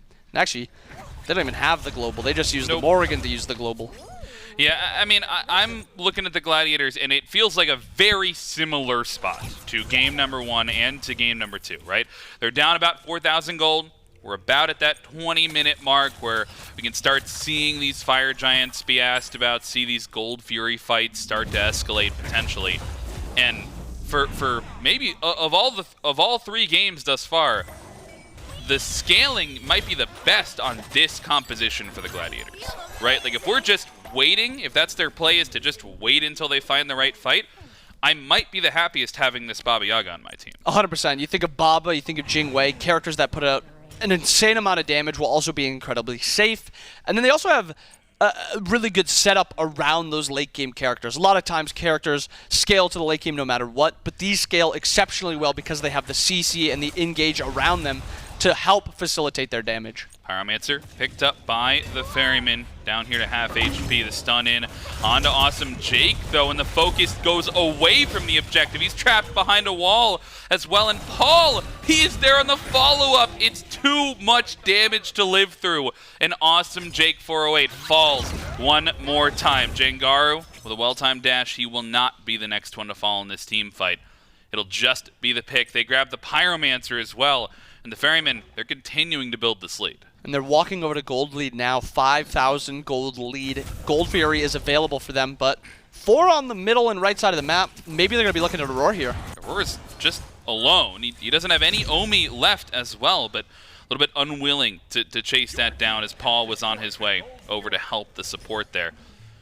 Everything gained by the Ferrymen, not too much lost by the Gladiators outside of the neutral objectives. They're able to pick up the tier 1 tower on the right side, but you see that dip in gold. That's the Ferrymen pushing the lead, continuing over the next couple of minutes. And this is where you start to ask the question, okay, what do we do next? What does the Ferrymen do next? And the Glads in this last 3-4 minutes have been losing a lot of fights, and the Ferrymen have really been taking these picks and getting stuff with them. It's not just one pick onto someone, it's a pick into a tower or a pick into a Gold Fury. So right now, and you're also looking at the player damage, the Ferrymen not only grouping well together, but also doing enough damage to everyone to be able to get those picks and then to go for those objectives after. Ferrymen at this point, they need to keep getting these picks, and the Gilded Gladiators on the opposite side need to start avoiding getting picked so that they don't keep growing this gold lead. Can Paul do... Oh, Paul ticks over. I was like, can he do exactly 5 damage? Does he, like, to land right at 10,000? But no, he hits one ability, lands it at 10-2. I mean, you can see all of the Styx Ferrymen outside of the support up at the top of those player damage charts. Jangaru still sitting at the bottom here.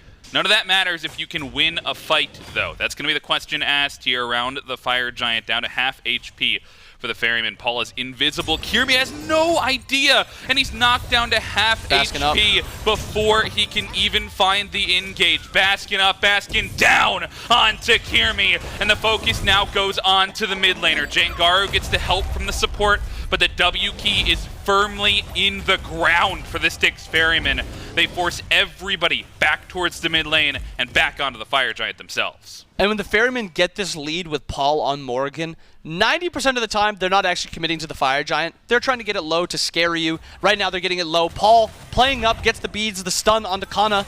A lot of damage out. Once again, trapped in by the wall, beautifully placed by Baskin, and turn things onto Snoopy. Everybody has a little bit of focus here from the Glad. Snoopy, he cannot make it up into the air, and it's the Styx Ferrymen bouncing back and forth between the Fire Giant, just like they found it in game number 2.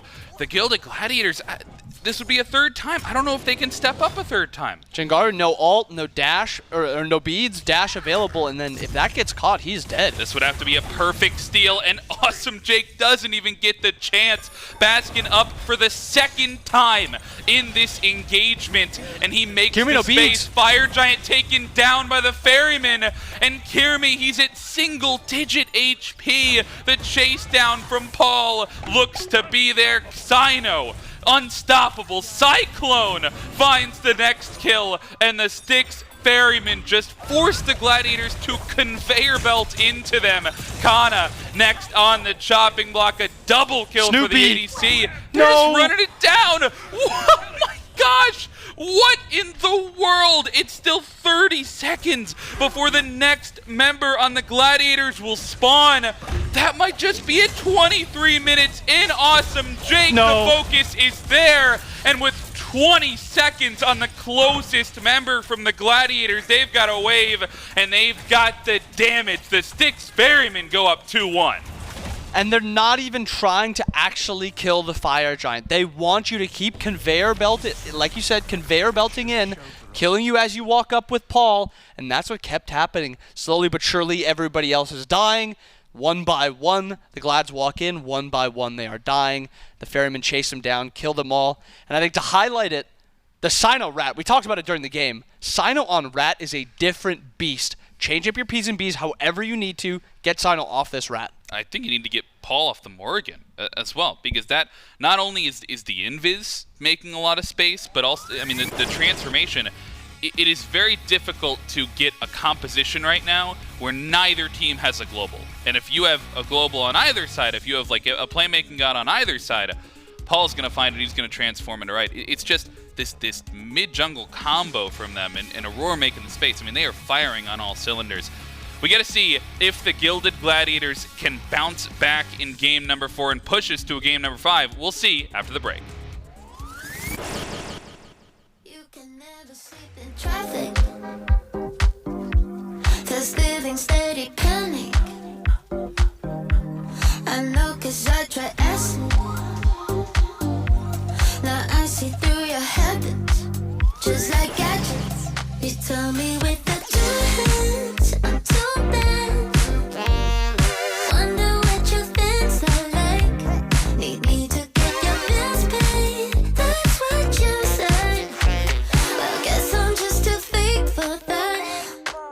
So sit down, listen, think for a minute. Know it might be hard 'cause you're uneducated. Break down, face it, breathe for a minute. I'm about to help you with your manners and respect. You get it, just uneducated. But this so but you make it. One day, manners and respect. I'm a realist. I see your actions like an itchy clitoris. I never listen to the critics. They try to steal you from your feelings for cash. You tell me with the 2 hands, I'm too bad. Wonder what your things are like.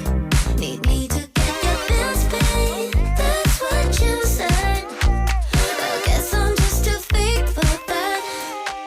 So sit down, listen, think for a minute.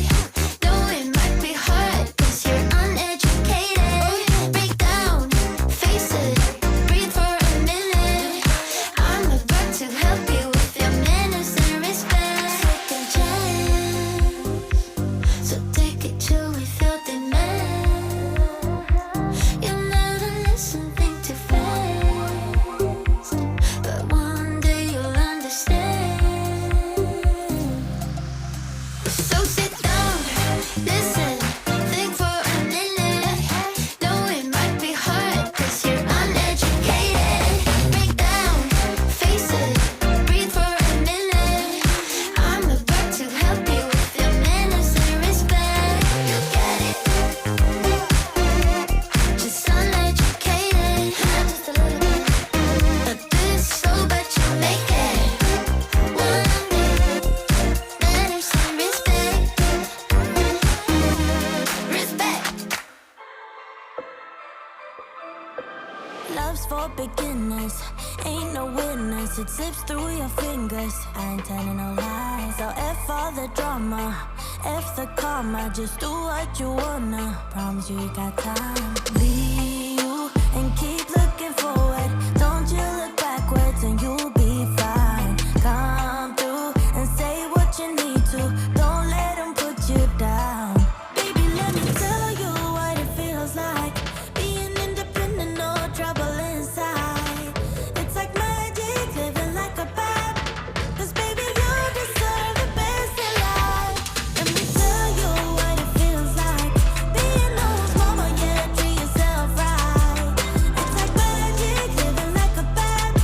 'Cause baby, you deserve the best in life. Come get your future. Know you wanna, she'll never betray ya. She ain't telling no lies. So break the glass ceiling, find your meaning, make truth out of dreaming. Yeah. Baby, let me tell you what it feels like. Being independent, no trouble inside. It's like magic, living like a bad. 'Cause baby, you deserve the best in life.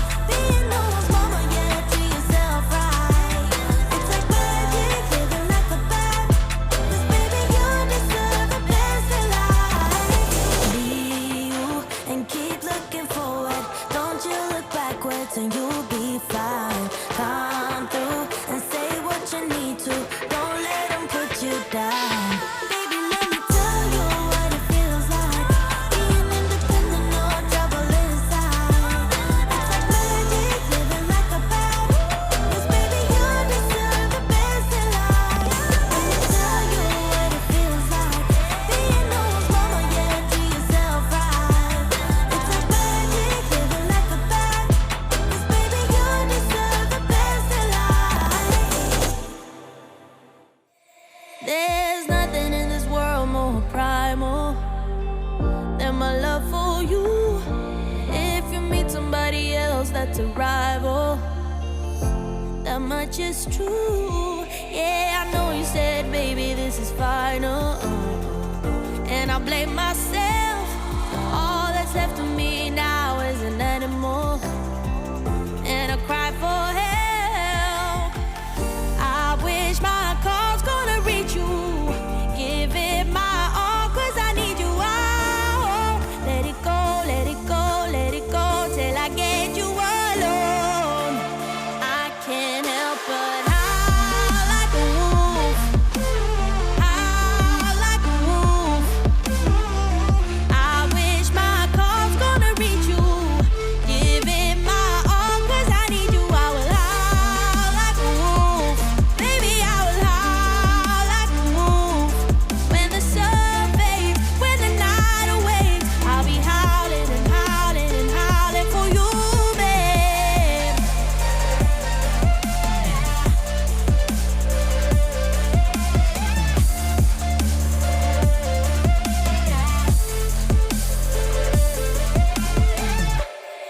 Can't keep my pain quiet any longer. Gotta let it out. Are you anywhere near? So I wonder, can you hear me now? I know it ain't over till it's over, 'cause I'm still alive. If only you'd come a bit closer, maybe I'll survive. I wish my call's gonna reach you. Give it my all, 'cause I need you. Oh, let it go, let it go, let it go, till I get you alone. I can't help but howl like a wolf, howl like a wolf. I wish my call's gonna.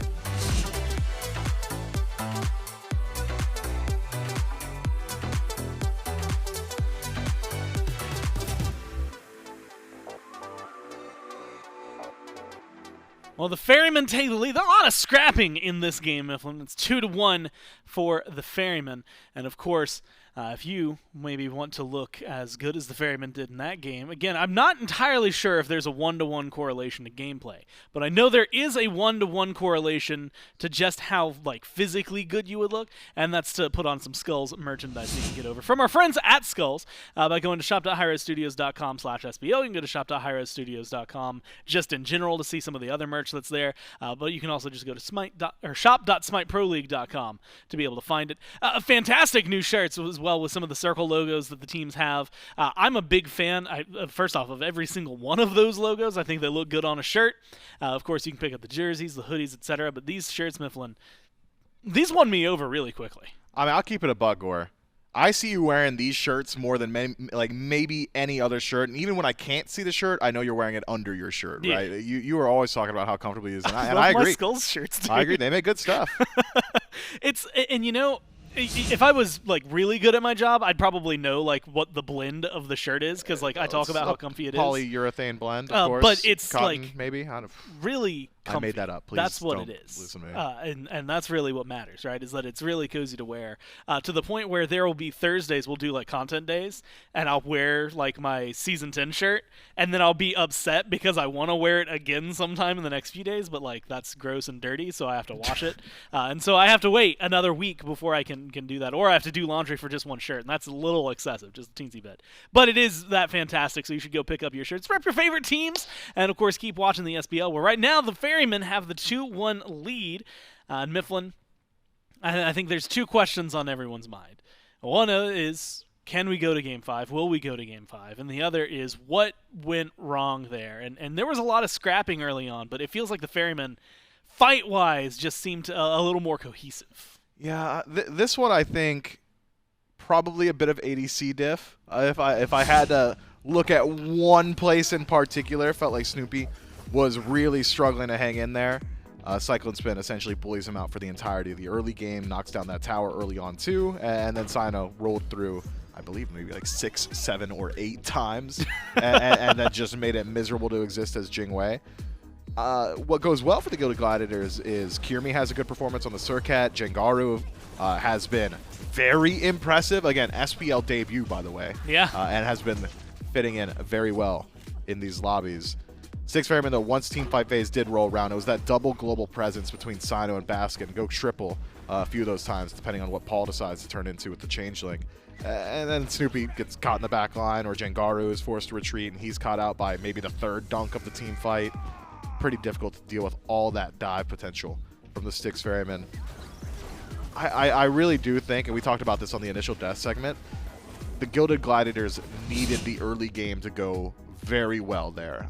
When I look at how some of the scaling works in their team composition, they couldn't exactly just rely on Jangaru to farm up passively. They needed someone to be able to play aggressively. And even though Kyrmi was able to do that to a certain extent, wasn't quite matching the 7-0 and 8 output from the Rat.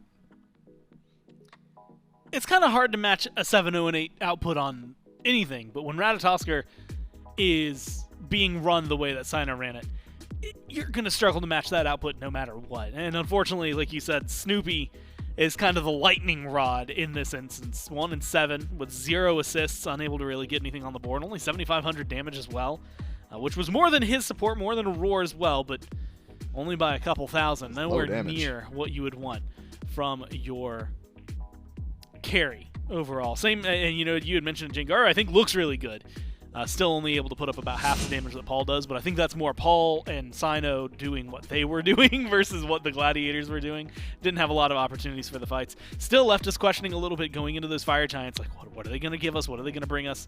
And that is something that this team has effectively done this set, which has made us question, or at least made me question, the sanctity of a Fire Giant fight when they are so far behind. It feels like you can't fight. It feels like a team fight that in theory you'd want to let go. They have not been letting go. And the Gilded Gladiators, Mifflin, have been giving us an entertaining set nonetheless. They still have that one win on the board, but now they are in do or die scenario, right? Down by 2, Ferryman when the next one set's done. So you have to be able to pick up wins. You have to pick them up quick. We go into picks and bans. Game 4. Gladiators will again be the first pick team. And if the most success they had was that first pick Chernobog in game 1, as well as a whole slew of other globals. Admittedly, a lot of the game wasn't success, but the win was still there. Do you want to see them go back to that, or is there some different strategy they should employ? Gore, I'm going to get ahead of every single death segment until we see some nerfs. Oh, okay. If Chernobog is available and you're in first pick, I'll stop asking. I need to see that Chernobog in first pick. I just can't think of a single reason you wouldn't want him. At all. I can't think of one. So, makes sense to me. The Ferrymen go ahead and take it off the table. The Gilded Gladiators, I think, having been given the opportunity in game 2 to take Chernobog and not doing it, have since probably righted the ship. The Ferrymen kind of played that game early on, said, hey, do you value the Yemoja or the Chernobog higher? Gladiators said Yemoja. And I don't think they're going to be making that mistake again.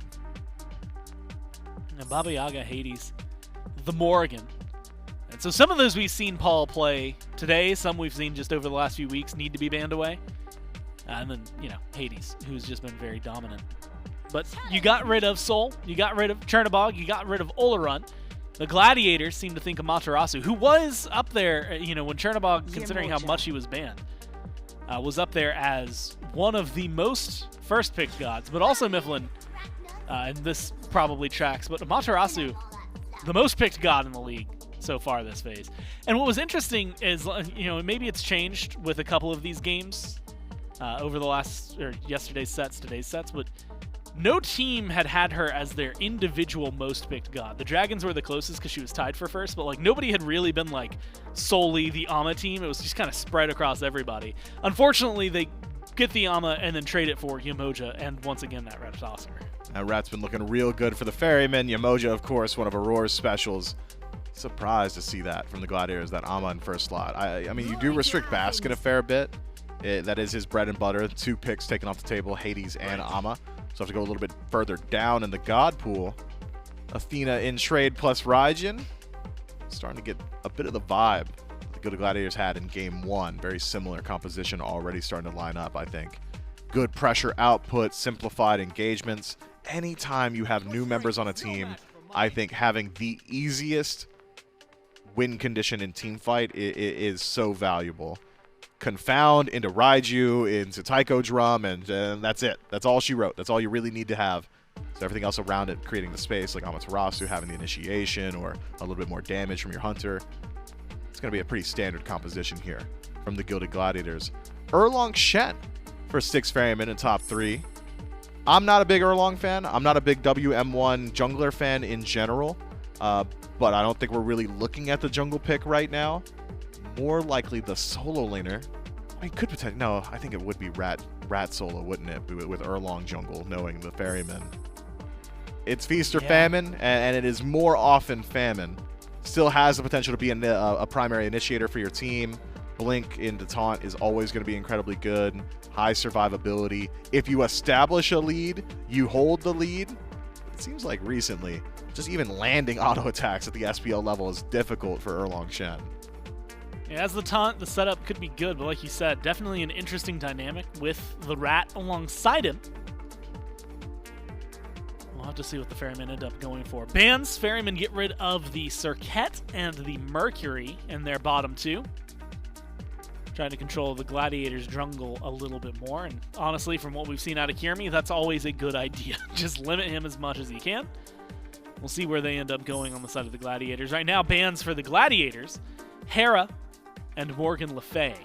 So a couple shots over there towards Paul. And Mifflin, I can't remember the username. Okay. But I do remember there was already some ridicule, so it's probably better I don't remember the username. But there were people accusing Paul of having a very small god pool. Right. And I just don't think... Well, Whomst was it? Expose them. I don't know, but it was just not correct. Was it in chat? Be honest. It was not in chat. It wasn't in chat? I think it was in like a post-game thread or something. Okay. Like that. Well, chat, I need you guys to self-police here. If anybody's calling Paul's god pool into question, just go ahead and smack them down with the righteous hammer of vindicative knowledge. That is insane. What a crazy, crazy sentiment to posit upon the world. As he eats 4 bans, especially. Eats 4 bans, and I'm not exactly concerned with what he's going to come out with, man. That's, I mean, I'd ask, but sometimes he's a wild card. We haven't seen Hebo in the meta. Is he in a spot where he could pick it? Like, can Paul's Hebo come in and dominate everybody right now? We've seen some Hebo. It's just forgettable Hebo games, maybe why you don't remember, right? I definitely remember a single jungle. Yep, it was Lasbra. Look, Hebo, I'm just not a fan of him in the meta right now. Are there compositions where Hebo can work? I'm sure you could probably line something up. Anybody that's doing that much damage that consistently is going to have something that could work out for him. It's just the pace of game that we're currently experiencing in SMITE doesn't really fit Hebo's MO. Need someone that can... Oh, yeah, set. Duh. Jeez. Man, Paul's god pool is so tiny and bad. How many bans is that? All of them? Almost. Well, yeah, so everything but the Hades, 4 on his side. If you want to, honestly, you could probably throw... I don't know if you can throw Oleron into the conversation. But you can definitely throw Raijin into the conversation as another one that got taken away. And then you needed something that could fit with your team. So you've got the double assassin. Technically triple assassin, I guess, if you want to just go ahead and throw Erlong into that conversation. I'm seeing a lot of dive. Do you like Rat solo over Erlong solo in this instance? Or like, regardless of Ferrymen, if we ignore them for a second, where do you like those roles? And then do you think it's likely it actually happens that way? Double-faceted answer here. I like Rat solo and Rat jungle more than Erlong in either of those roles. I think Rat is better at both of them, and it's not particularly close. But if I had to pick with this draft, I'm putting Rat in the solo lane, Erlong Shen in the jungle. I think that just makes a little bit more sense. Rat holds his own in lane much better and has the ability to get involved in those mid-team fights / 3v3s / pyromancer engagements a little bit more easily. Anytime you got global presence out of the solo lane, it feels very, very good. But I don't want to gloss over the Gilded Gladiators draft either, because I think they have got a very strong composition.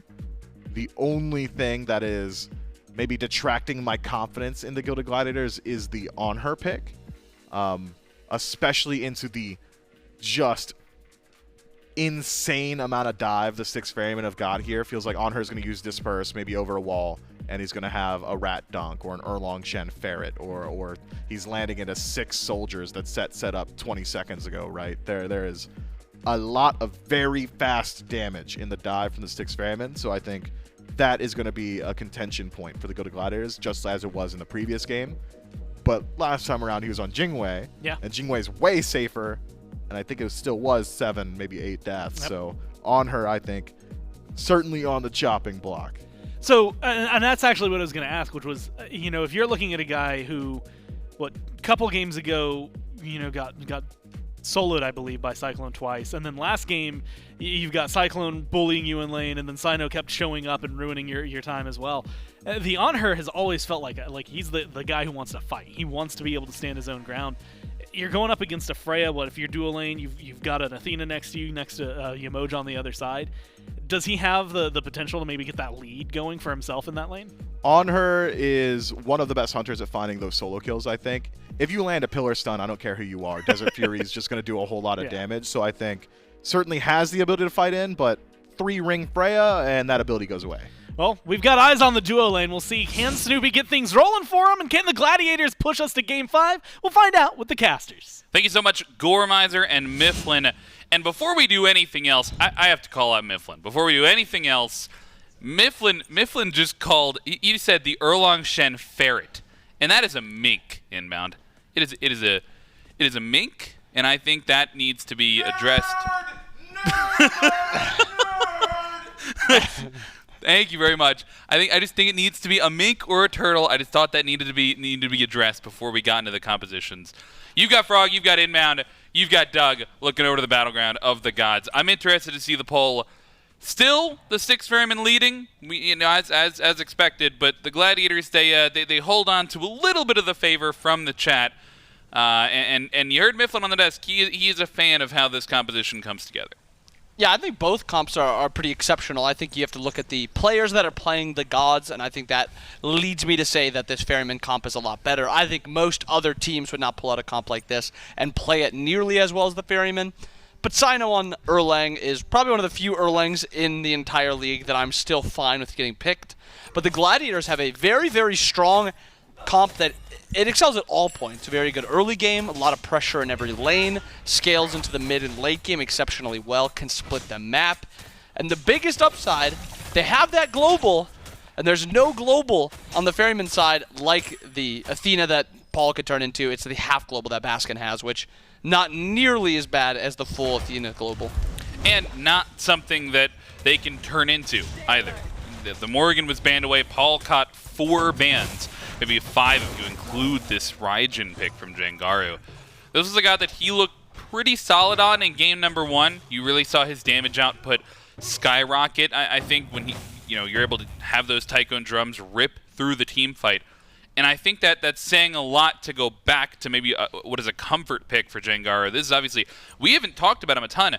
This is his first foray into the SPL scene, been an SCC player for quite a while, but obviously coming up here, dire straits potentially for the Gladiators. A lot of pressure potentially falling to the shoulders of Jangaru. And after that game number 3 where he maybe struggled a little bit on the damage output from the Baba Yaga, I think good to put him back on a pick that he can have a little bit of aggression on. And shout-outs to Jangaru and how he has played. This change, as highlighted on the desk, was only a few days ago, so they have not had a ton of scrims. And Jangaru has performed exceptionally well. Game 1, like you said. Game 2 on the Morrigan, I also thought he played pretty well. Game 3, a forgettable Baba game. Back on this Raijin, I expect him to perform a lot more like those earlier games. Early portions of this game, Ferrymen have a nice little 300 gold lead. Doesn't mean too much, but slightly better farming at this point. Yeah, and I think that speaks a lot. We're gonna talk about the junglers again. We've been continuously bringing them up, and it's because both of these junglers have liked to play that facilitator style. Kyrmi was on the Serqet last game. We saw him over in the solo lane quite a bit during those early stages. This time around, we saw the global pressure, semi-global pressure come through from the Ratatoskr in game number 3. The Ratatoskr this time over in the solo lane. So you're not going to get as much of that global pressure early on, but you're still able to put a warrior in the hands of Cyno, and he's going to feel pretty good still trying to make space and trying to be a facilitator on this pick as well. Definitely going to be a tough Erlong game to play. A lot of CC. Baskin taking a little bit of poke from the Kamazots. Baskin, or Cyno kind of trading into both Kana and Kyrmi, and this is the strength of the Erlang that we should highlight. As a warrior jungle, slightly tankier than most other gods, and with his build, also going to be doing good amount more damage. Not enough damage that they can get the invade. Happy to take their own blue buff. And that's what happens when you have a rat in solo lane. This early portion of the game is nothing that he wants to fight with. You're not playing rat to fight level 5. You want to farm up. Paul looking for Jake, 3-on-1. Looks to be a pretty free kill for the Styx Ferrymen on the First Blood. First Blood goes over to Paul on set, which is a little scary. Yeah, not what you, not what you want to see is the assassin mid grabbing that First Blood. Awesome Jake trying to make something happen, steps up over on the left-hand side. Unfortunately gets punished for it on that rotation. And Paul, I think depending on the pick that we see him on, he has a couple different styles of play, right? We've seen him on the traditional mages, where he just likes to farm up, something like a Baba. We saw him last game on the Morrigan, just constantly in and out of that stealth. And now on the Assassin, I wouldn't be surprised to see him continue that style where he grabs the First Blood and be a little bit more rotation heavy. Yeah, especially on this set, you have that extra tankiness bit with that Sigil. Unfortunately, right now, it's just the Tier 1 Sigil and Tier 2 Trans, so he's not too scary yet. He wants to get that full Trans before really looking to fight. Cyno backs, gets the Atalanta's massive spike for this Erlang. Flat pen, power, attack speed, a little bit of movement speed and attack speed on kills. And this is the time where Cyno really wants to start putting his mark on the map. He's already played around solo a little bit. Paul actually ulting here. Yeah, Kyrmi found him in the jungle. Paul immediately turns it around, calls his bluff, and says, okay, you want the 1v1? I'll give you the 1v1. Maybe even wants the 1v2. Jeez. Forces Jangaru back underneath the tower. You can already see the pressure that Paul is feeling like on this set. I'm not sure that, like, they dedicate 4 bans to him. I'm not sure that Paul feels particularly bad about being forced, I put that in big giant air quotes, forced into this set pick. Yeah, he's got to play set. God, he's only prioritized like 6 times for the past 9 sets for the for the Ferryman, really forced onto the set. And right now he backs, he gets that Trans, and this is the spike that, especially when you get that First Blood, even though he is down a level, like we said last game, Assassin's actually a little fight over in solo. Baskin gets up into the air. Cyno seems to be okay.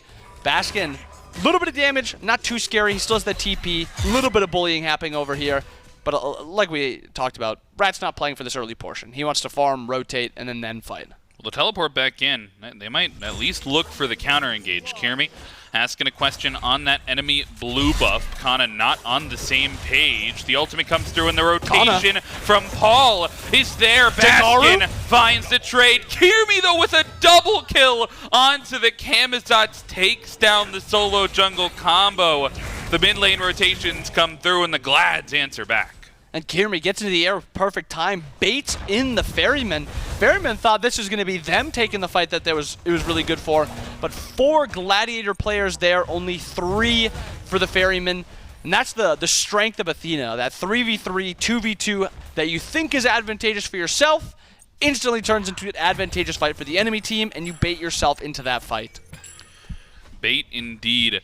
I mean, I think it'll be interesting to see whether or not this focus continues on the solo side, just because of how it has dropped off over the last couple of games, right? We saw the focus from Kyrmi early on that right-hand side. This time it was Cyno who made the first rotation over there with the Erlang Shen, but both jungles see to, like, oh, if we can get over there and gank them before they hit level 5, sure, we'll take the advantage, but after they hit level 5, after these first couple blue buffs, the junglers have just not really been willing to continue that pressure over there. And speaking of pressure on solo side, looking at duo side of the map, Aror poking out Snoopy a lot. He's actually got a level lead. The support has a level lead. Erlang ult actually dropped onto Athena. A little bit of damage out by this Freya also. Jake whooped into the air. Looks to be going down. No other dash, no ult available. Nothing except a kill for the Ferryman. Cyno picks it up. 1-1-1 on the Erlang. He's making his mark all around the map. Yeah, this time it's on the duo side, but finds awesome Jake again on that punish. I like that he's continuing to look for it. We called him out as one of the initiators in that game too, as looking for those dash taunts, trying to be in the forefront of the team fight with the taunts, trying to slow things down.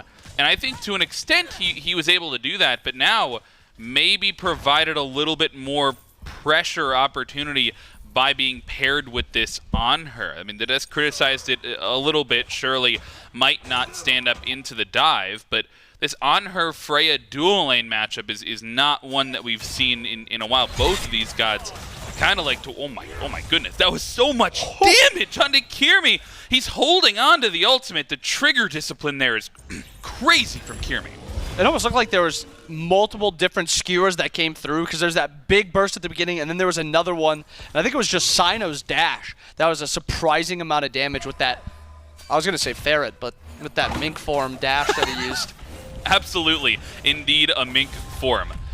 Kana, forced to use the ultimate on the right-hand side. No, I'm glad we've clarified. I'm glad that we've clarified that it is indeed a mink form. Also, a turtle. Could be a turtle, depending on how he uses it. The wave's up here on the left-hand side. Awesome Jake, able to avoid the crashing of those waves. Fighting over on the duo side, though, will ultimately amount to not a ton from Snoopy. And that's maybe what I want to go back to. This 1v1 potential. The support's sticking around for a while, as we've seen happen, but once Snoopy and CycloneSpin are left alone over on this lane, does Freya still win that 1v1 hand over fist? I mean, looking at Freya's build, it seems like he's itemizing for that 1v1. The tier 1 breastplate on this Freya. Wow. Personally, I've never seen a Freya really ever itemize a non-ring item, first 2 items. Seems like Cyclone really just wants to live against the Kana Kyrmi dive and then also have strong 1v1. I have to assume that he's still winning this 1v1. Freya dominates it with double ring. I assume she's going to dominate it even more with a protection item. Snoopy's also not able to get his second item online yet either, at least for a little bit. And that Xe is not going to be as, good into anything else. Kyrmi actually jumps in. Paul taking a little bit of taunt damage, beats it. Ultimate there as well from Jake. The re-engage here from Paul. The skewer comes through and huge damage on Awesome Jake. Cyno falls down in trade. 1-for-1 thus far, making it 2-for-1. A double kill for the mid laner. 3-0-1. Paul is on a killing spree early in the game. And I think Jangaru's build, actually Snoopy gets whoop, should be able to just jump away here, takes a little bit of autos. A lot of damage. Cyclone actually has all here. This should be a 1v1. Oh my goodness, Cyclone just needs a little bit more damage. The solo kill coming through from the Freya with the tier 1 breastplate, no less. I guess the Telcons doesn't really matter. He's just going to have enough damage with just the hastened. Freya doesn't need any extra damage in her items. She just has so much damage in her kits. And he finishes off, gets an entire breastplate on back. More whoops, more 2s, more 1s, more 1v1 potential. More 1v1 potential.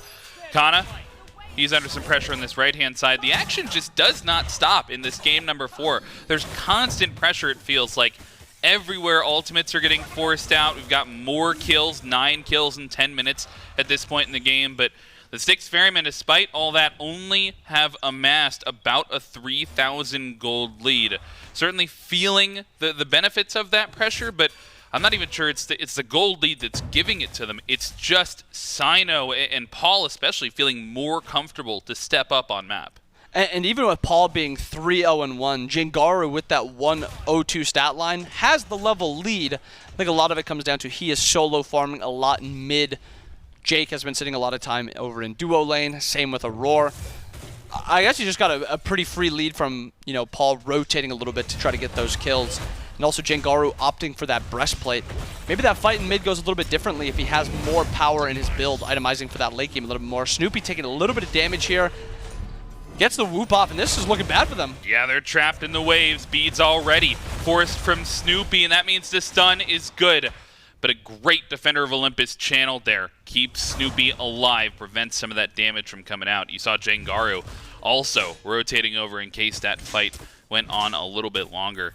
Speaking of Jangaru and that farm coming through, he has also went into this defense option. He's got the breastplate online in that second item slot.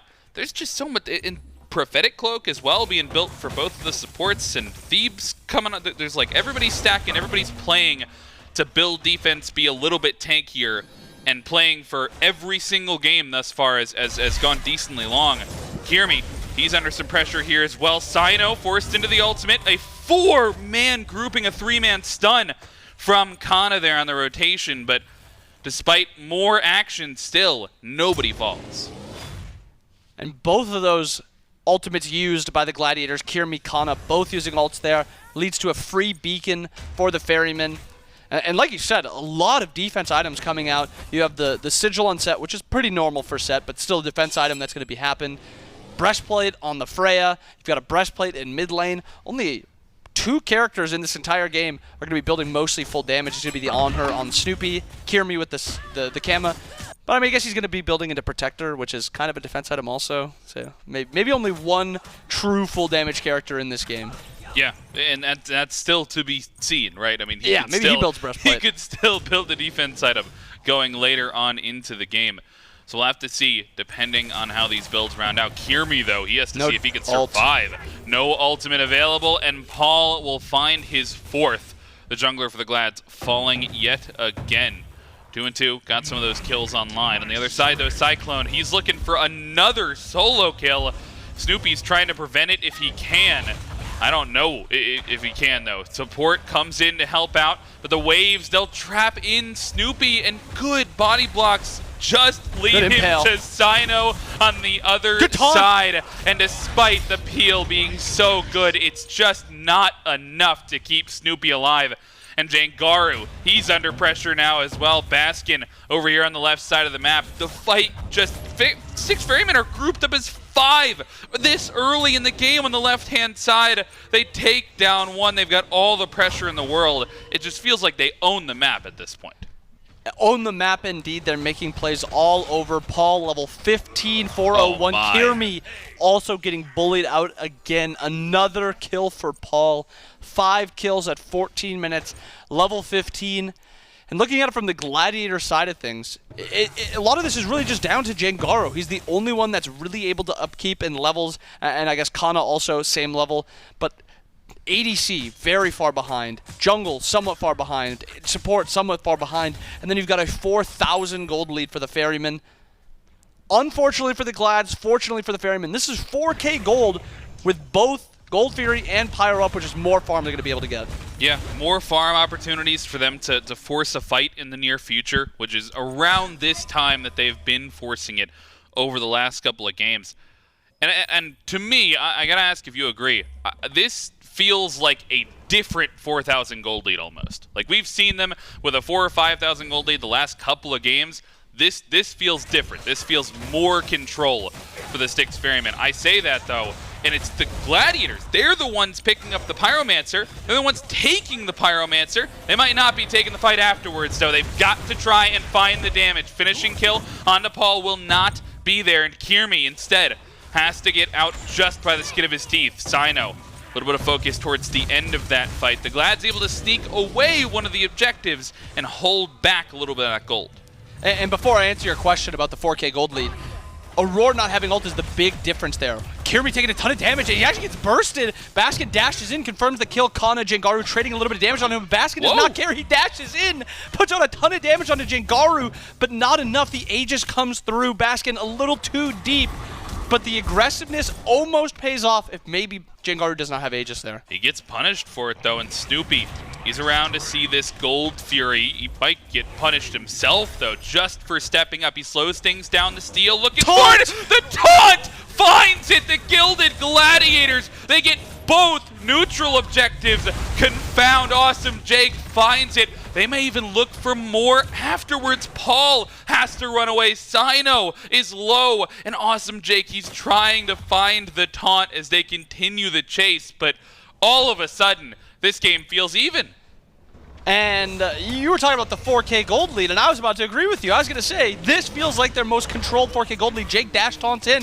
Another fight is happening. Aror takes a lot of damage. Looks to be getting burned down. Jangaru goes into the ult, and there is no peel for him while Snoopy's getting chastened out by Baskin. Well, oh my god, Jangaru! He finds the double kill. The ultimate comes through. He might find 3, but Jangaru does not find the shutdown. It's Awesome Jake who gets the last hit. Baskin trying to do what he can, and Erlong Shen joins the fray.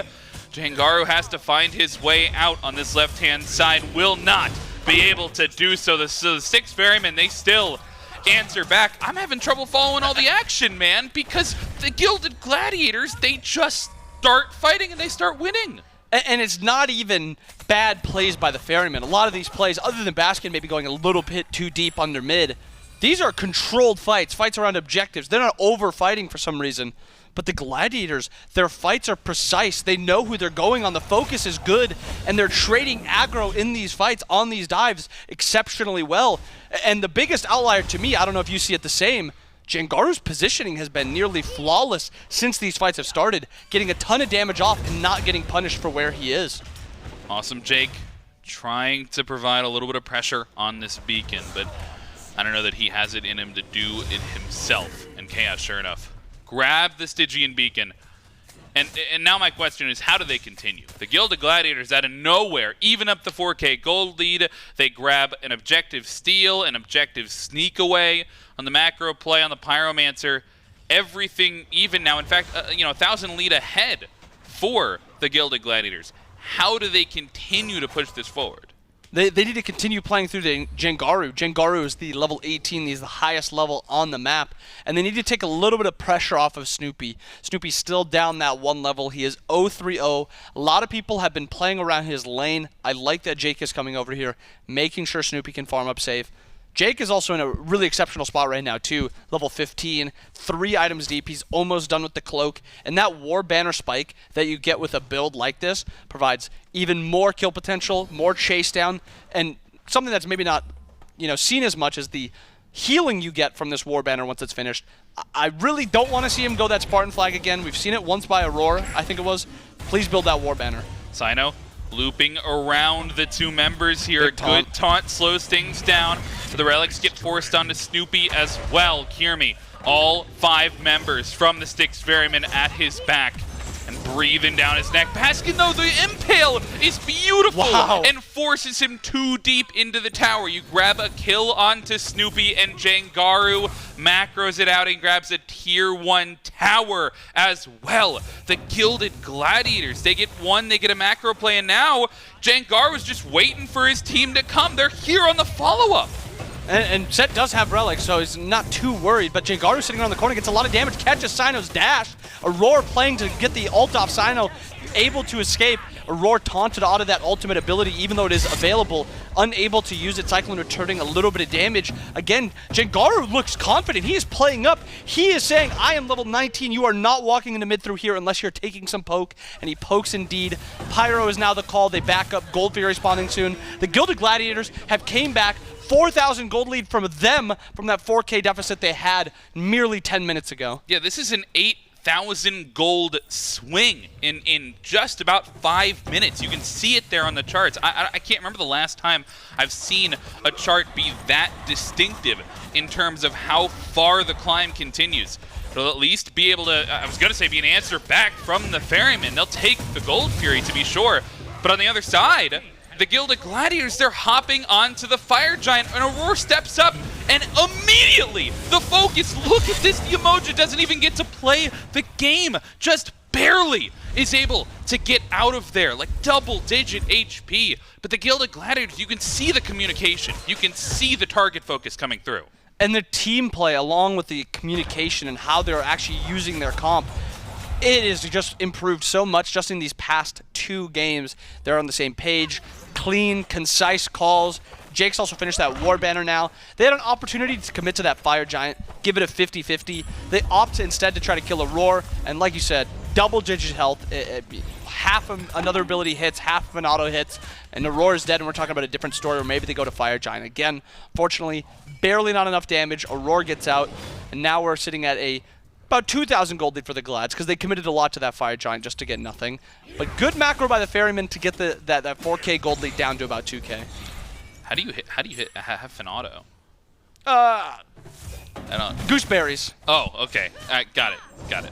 My mistake. That's ridiculous of me to have asked that question, of course. No, I mean, Gooseberry's tick might have done it, man. He might have been single-digit HP that he made it out of there. Gilded Gladiators firing on all cylinders as they all of a sudden just decide to be grouped together. And I think you're right to continue to call out Jangaru here as maybe one of the initiators, one of the leaders in the comms. It almost feels like he is driving some of these engagements. And he's certainly got the damage behind it. He's one of the only members, I was about to say the rest of his team finds those 5th item power spikes, but I mean, he finds the Soul Reaver, and it's Jake. Oh my gosh! So much damage. Easy plays with the Athena dash taunt onto Aror. Aror gets blown up, and there's nobody around him. Ferrymen are now down 4v5, and Glad's pulling fire. Halfway down, half HP here. CycloneSpin, Baskin, all around the objective, but the taunt is in. They're off the Fire Giant just as soon as they hopped off of it. They get the safety away from CycloneSpin, but the fight gets split up. Paul is in the back, and CycloneSpin gets traded out. Snoopy is left alone, but the peel is beautiful, and it's just not enough. Cyno spends everything trying to kill Snoopy, and the chase down may be coming. The taunt is there, no beads available, and they'll trade out with the Erlong Shen.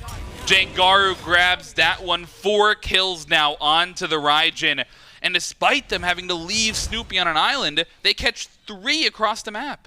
And I think that is a communication problem by Snoopy and the rest of the team. It seemed like everybody else was confident that the call was to dive Cyclone there. Even Jangaru dashes in. Snoopy, on the other hand, continuously plays back, does not go forward, and he ends up getting picked.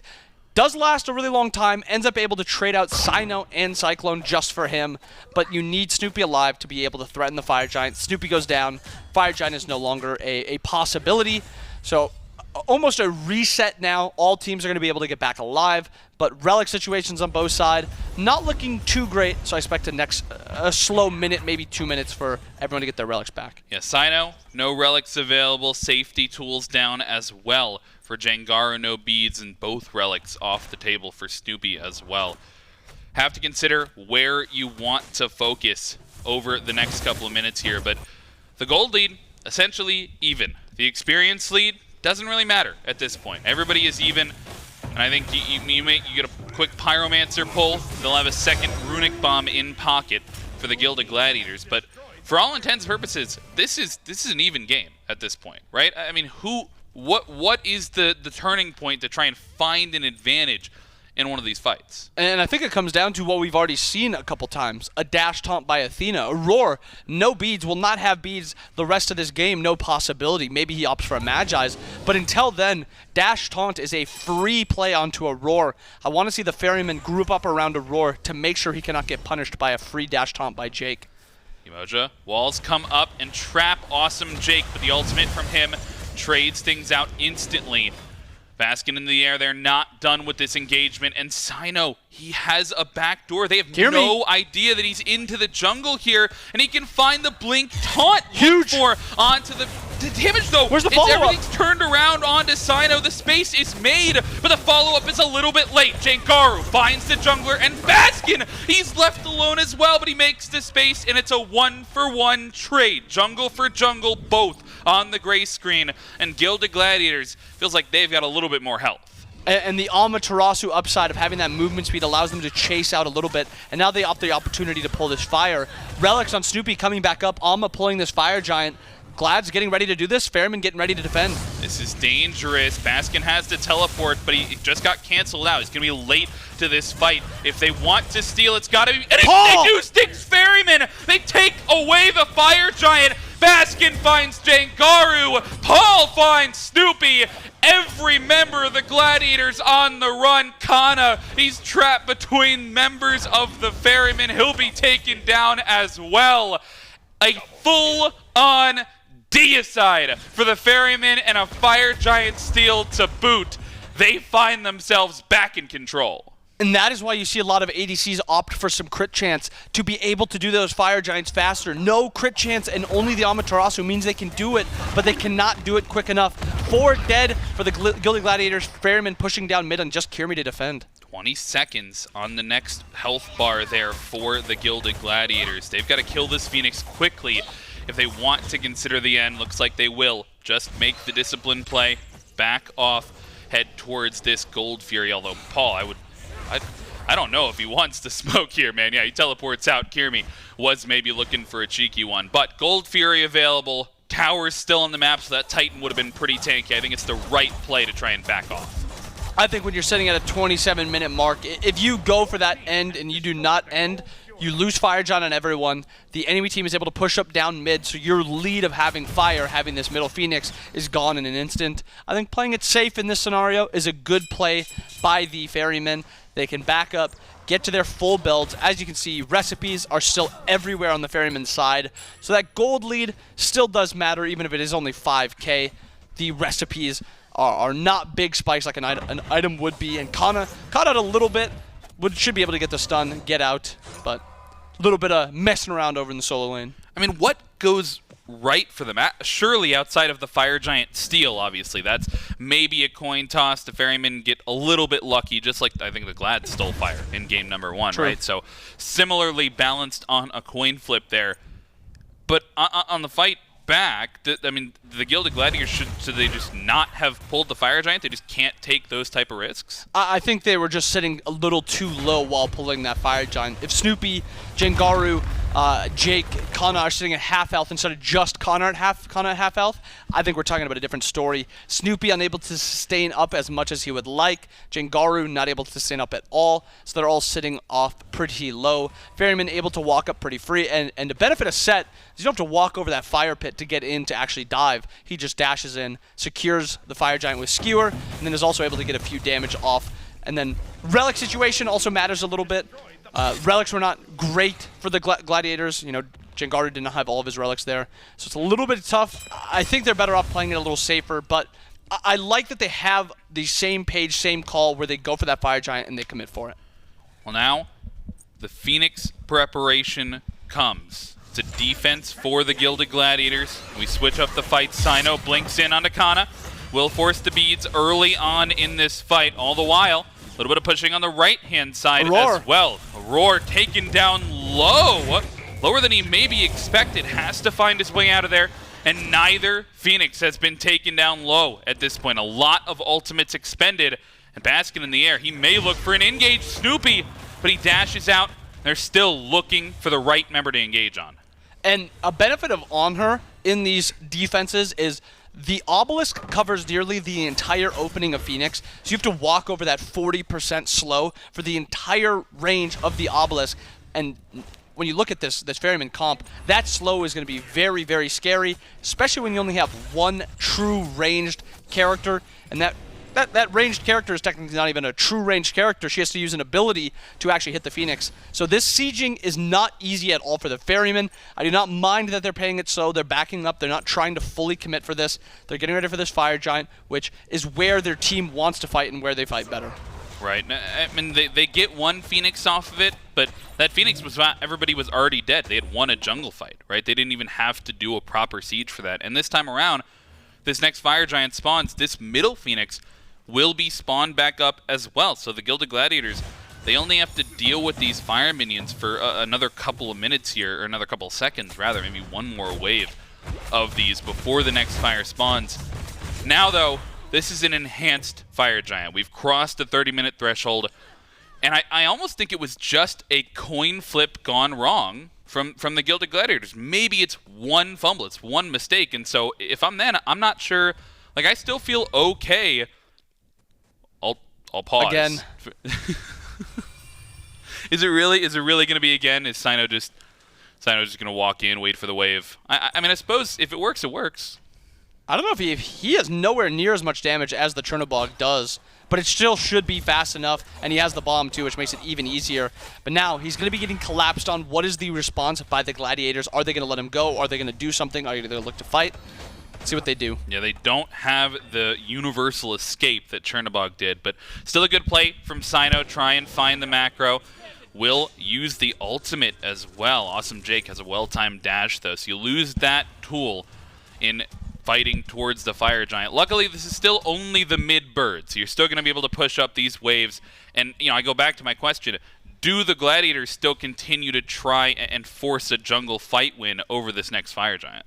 When you see the fight that happens actually before the Fire Giant was actually committed to, it seemed like the Gladiators were winning and winning pretty convincingly. Kyrmi by himself caught up in mid, is going to be forced into an ult. Will he get chased down by Paul? Paul no blink, dash should be up soon, but not soon enough. 5v4 sitting around fire, Jake getting committed to. Oop, onto Jake, and he'll be trapped for the time being. Baskin, he's on the other side taking some damage Snoopy of his own. Snoopy has to jump away, and Paul, he's in with the damage surrounding the 4 members, and a killing spree for the mid laner. A 2 fall thus far. Make it 3, make it 4, as almost a clean wipe. It's only Kyrmi remaining, and an engage from him will make it a clean deicide for the Styx Ferrymen, and that is all she wrote. At 33 minutes, the Styx Ferrymen will find a jungle fight, walk it down, and close out the set.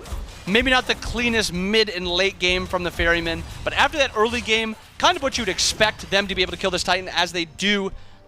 Like I said, sloppy mid game, a little bit of a sloppier late game, but when it comes down to it, they win the fight that matters the most. They win the fight that allows them to push down and kill the Titan. At the end of the day, maybe it doesn't feel great, maybe you don't play all that well, but you do what you need to do, you kill the Titan. I think we have to give, as we round up the set, we would be remiss to not give a lot of credit over to the Gladiators, right? As you mentioned, Jangaru only been with this team a couple of days, trying to turn around on a dime on this roster swap. And there was a point in that game where they had an 8,000 gold swing in 5 minutes. And for a newly formed team, for a mid laner new to the SPL, there's a lot going for them on just being able to take away what they learned from that game. Yeah, and on top of Jangaru playing in mid, Snoopy playing ADC, Game 1 shows the potential of this team with, Snoopy playing a role that he's still not completely, I wouldn't say unaccustomed to, but he's not played it in a little while. But that Chernobog game that he plays it very, very well. That kind of shows the potential of what this Gladiator team can do if they put it all together and they start firing on all cylinders. Yeah, no, they're able to put it together, at least learn a little bit. The Styx Ferrymen, they're the ones that take the set away, though. 3-1 victory for them. And after that first game, I feel like it was really the drafts that they figured out around, right? The Morrigan came through and did a lot. The Ratatoskr came through and did a lot. But, I mean, we don't have to break it down. That'll do it for me and Inbound on the cast. We'll throw it back to the desk to talk about it.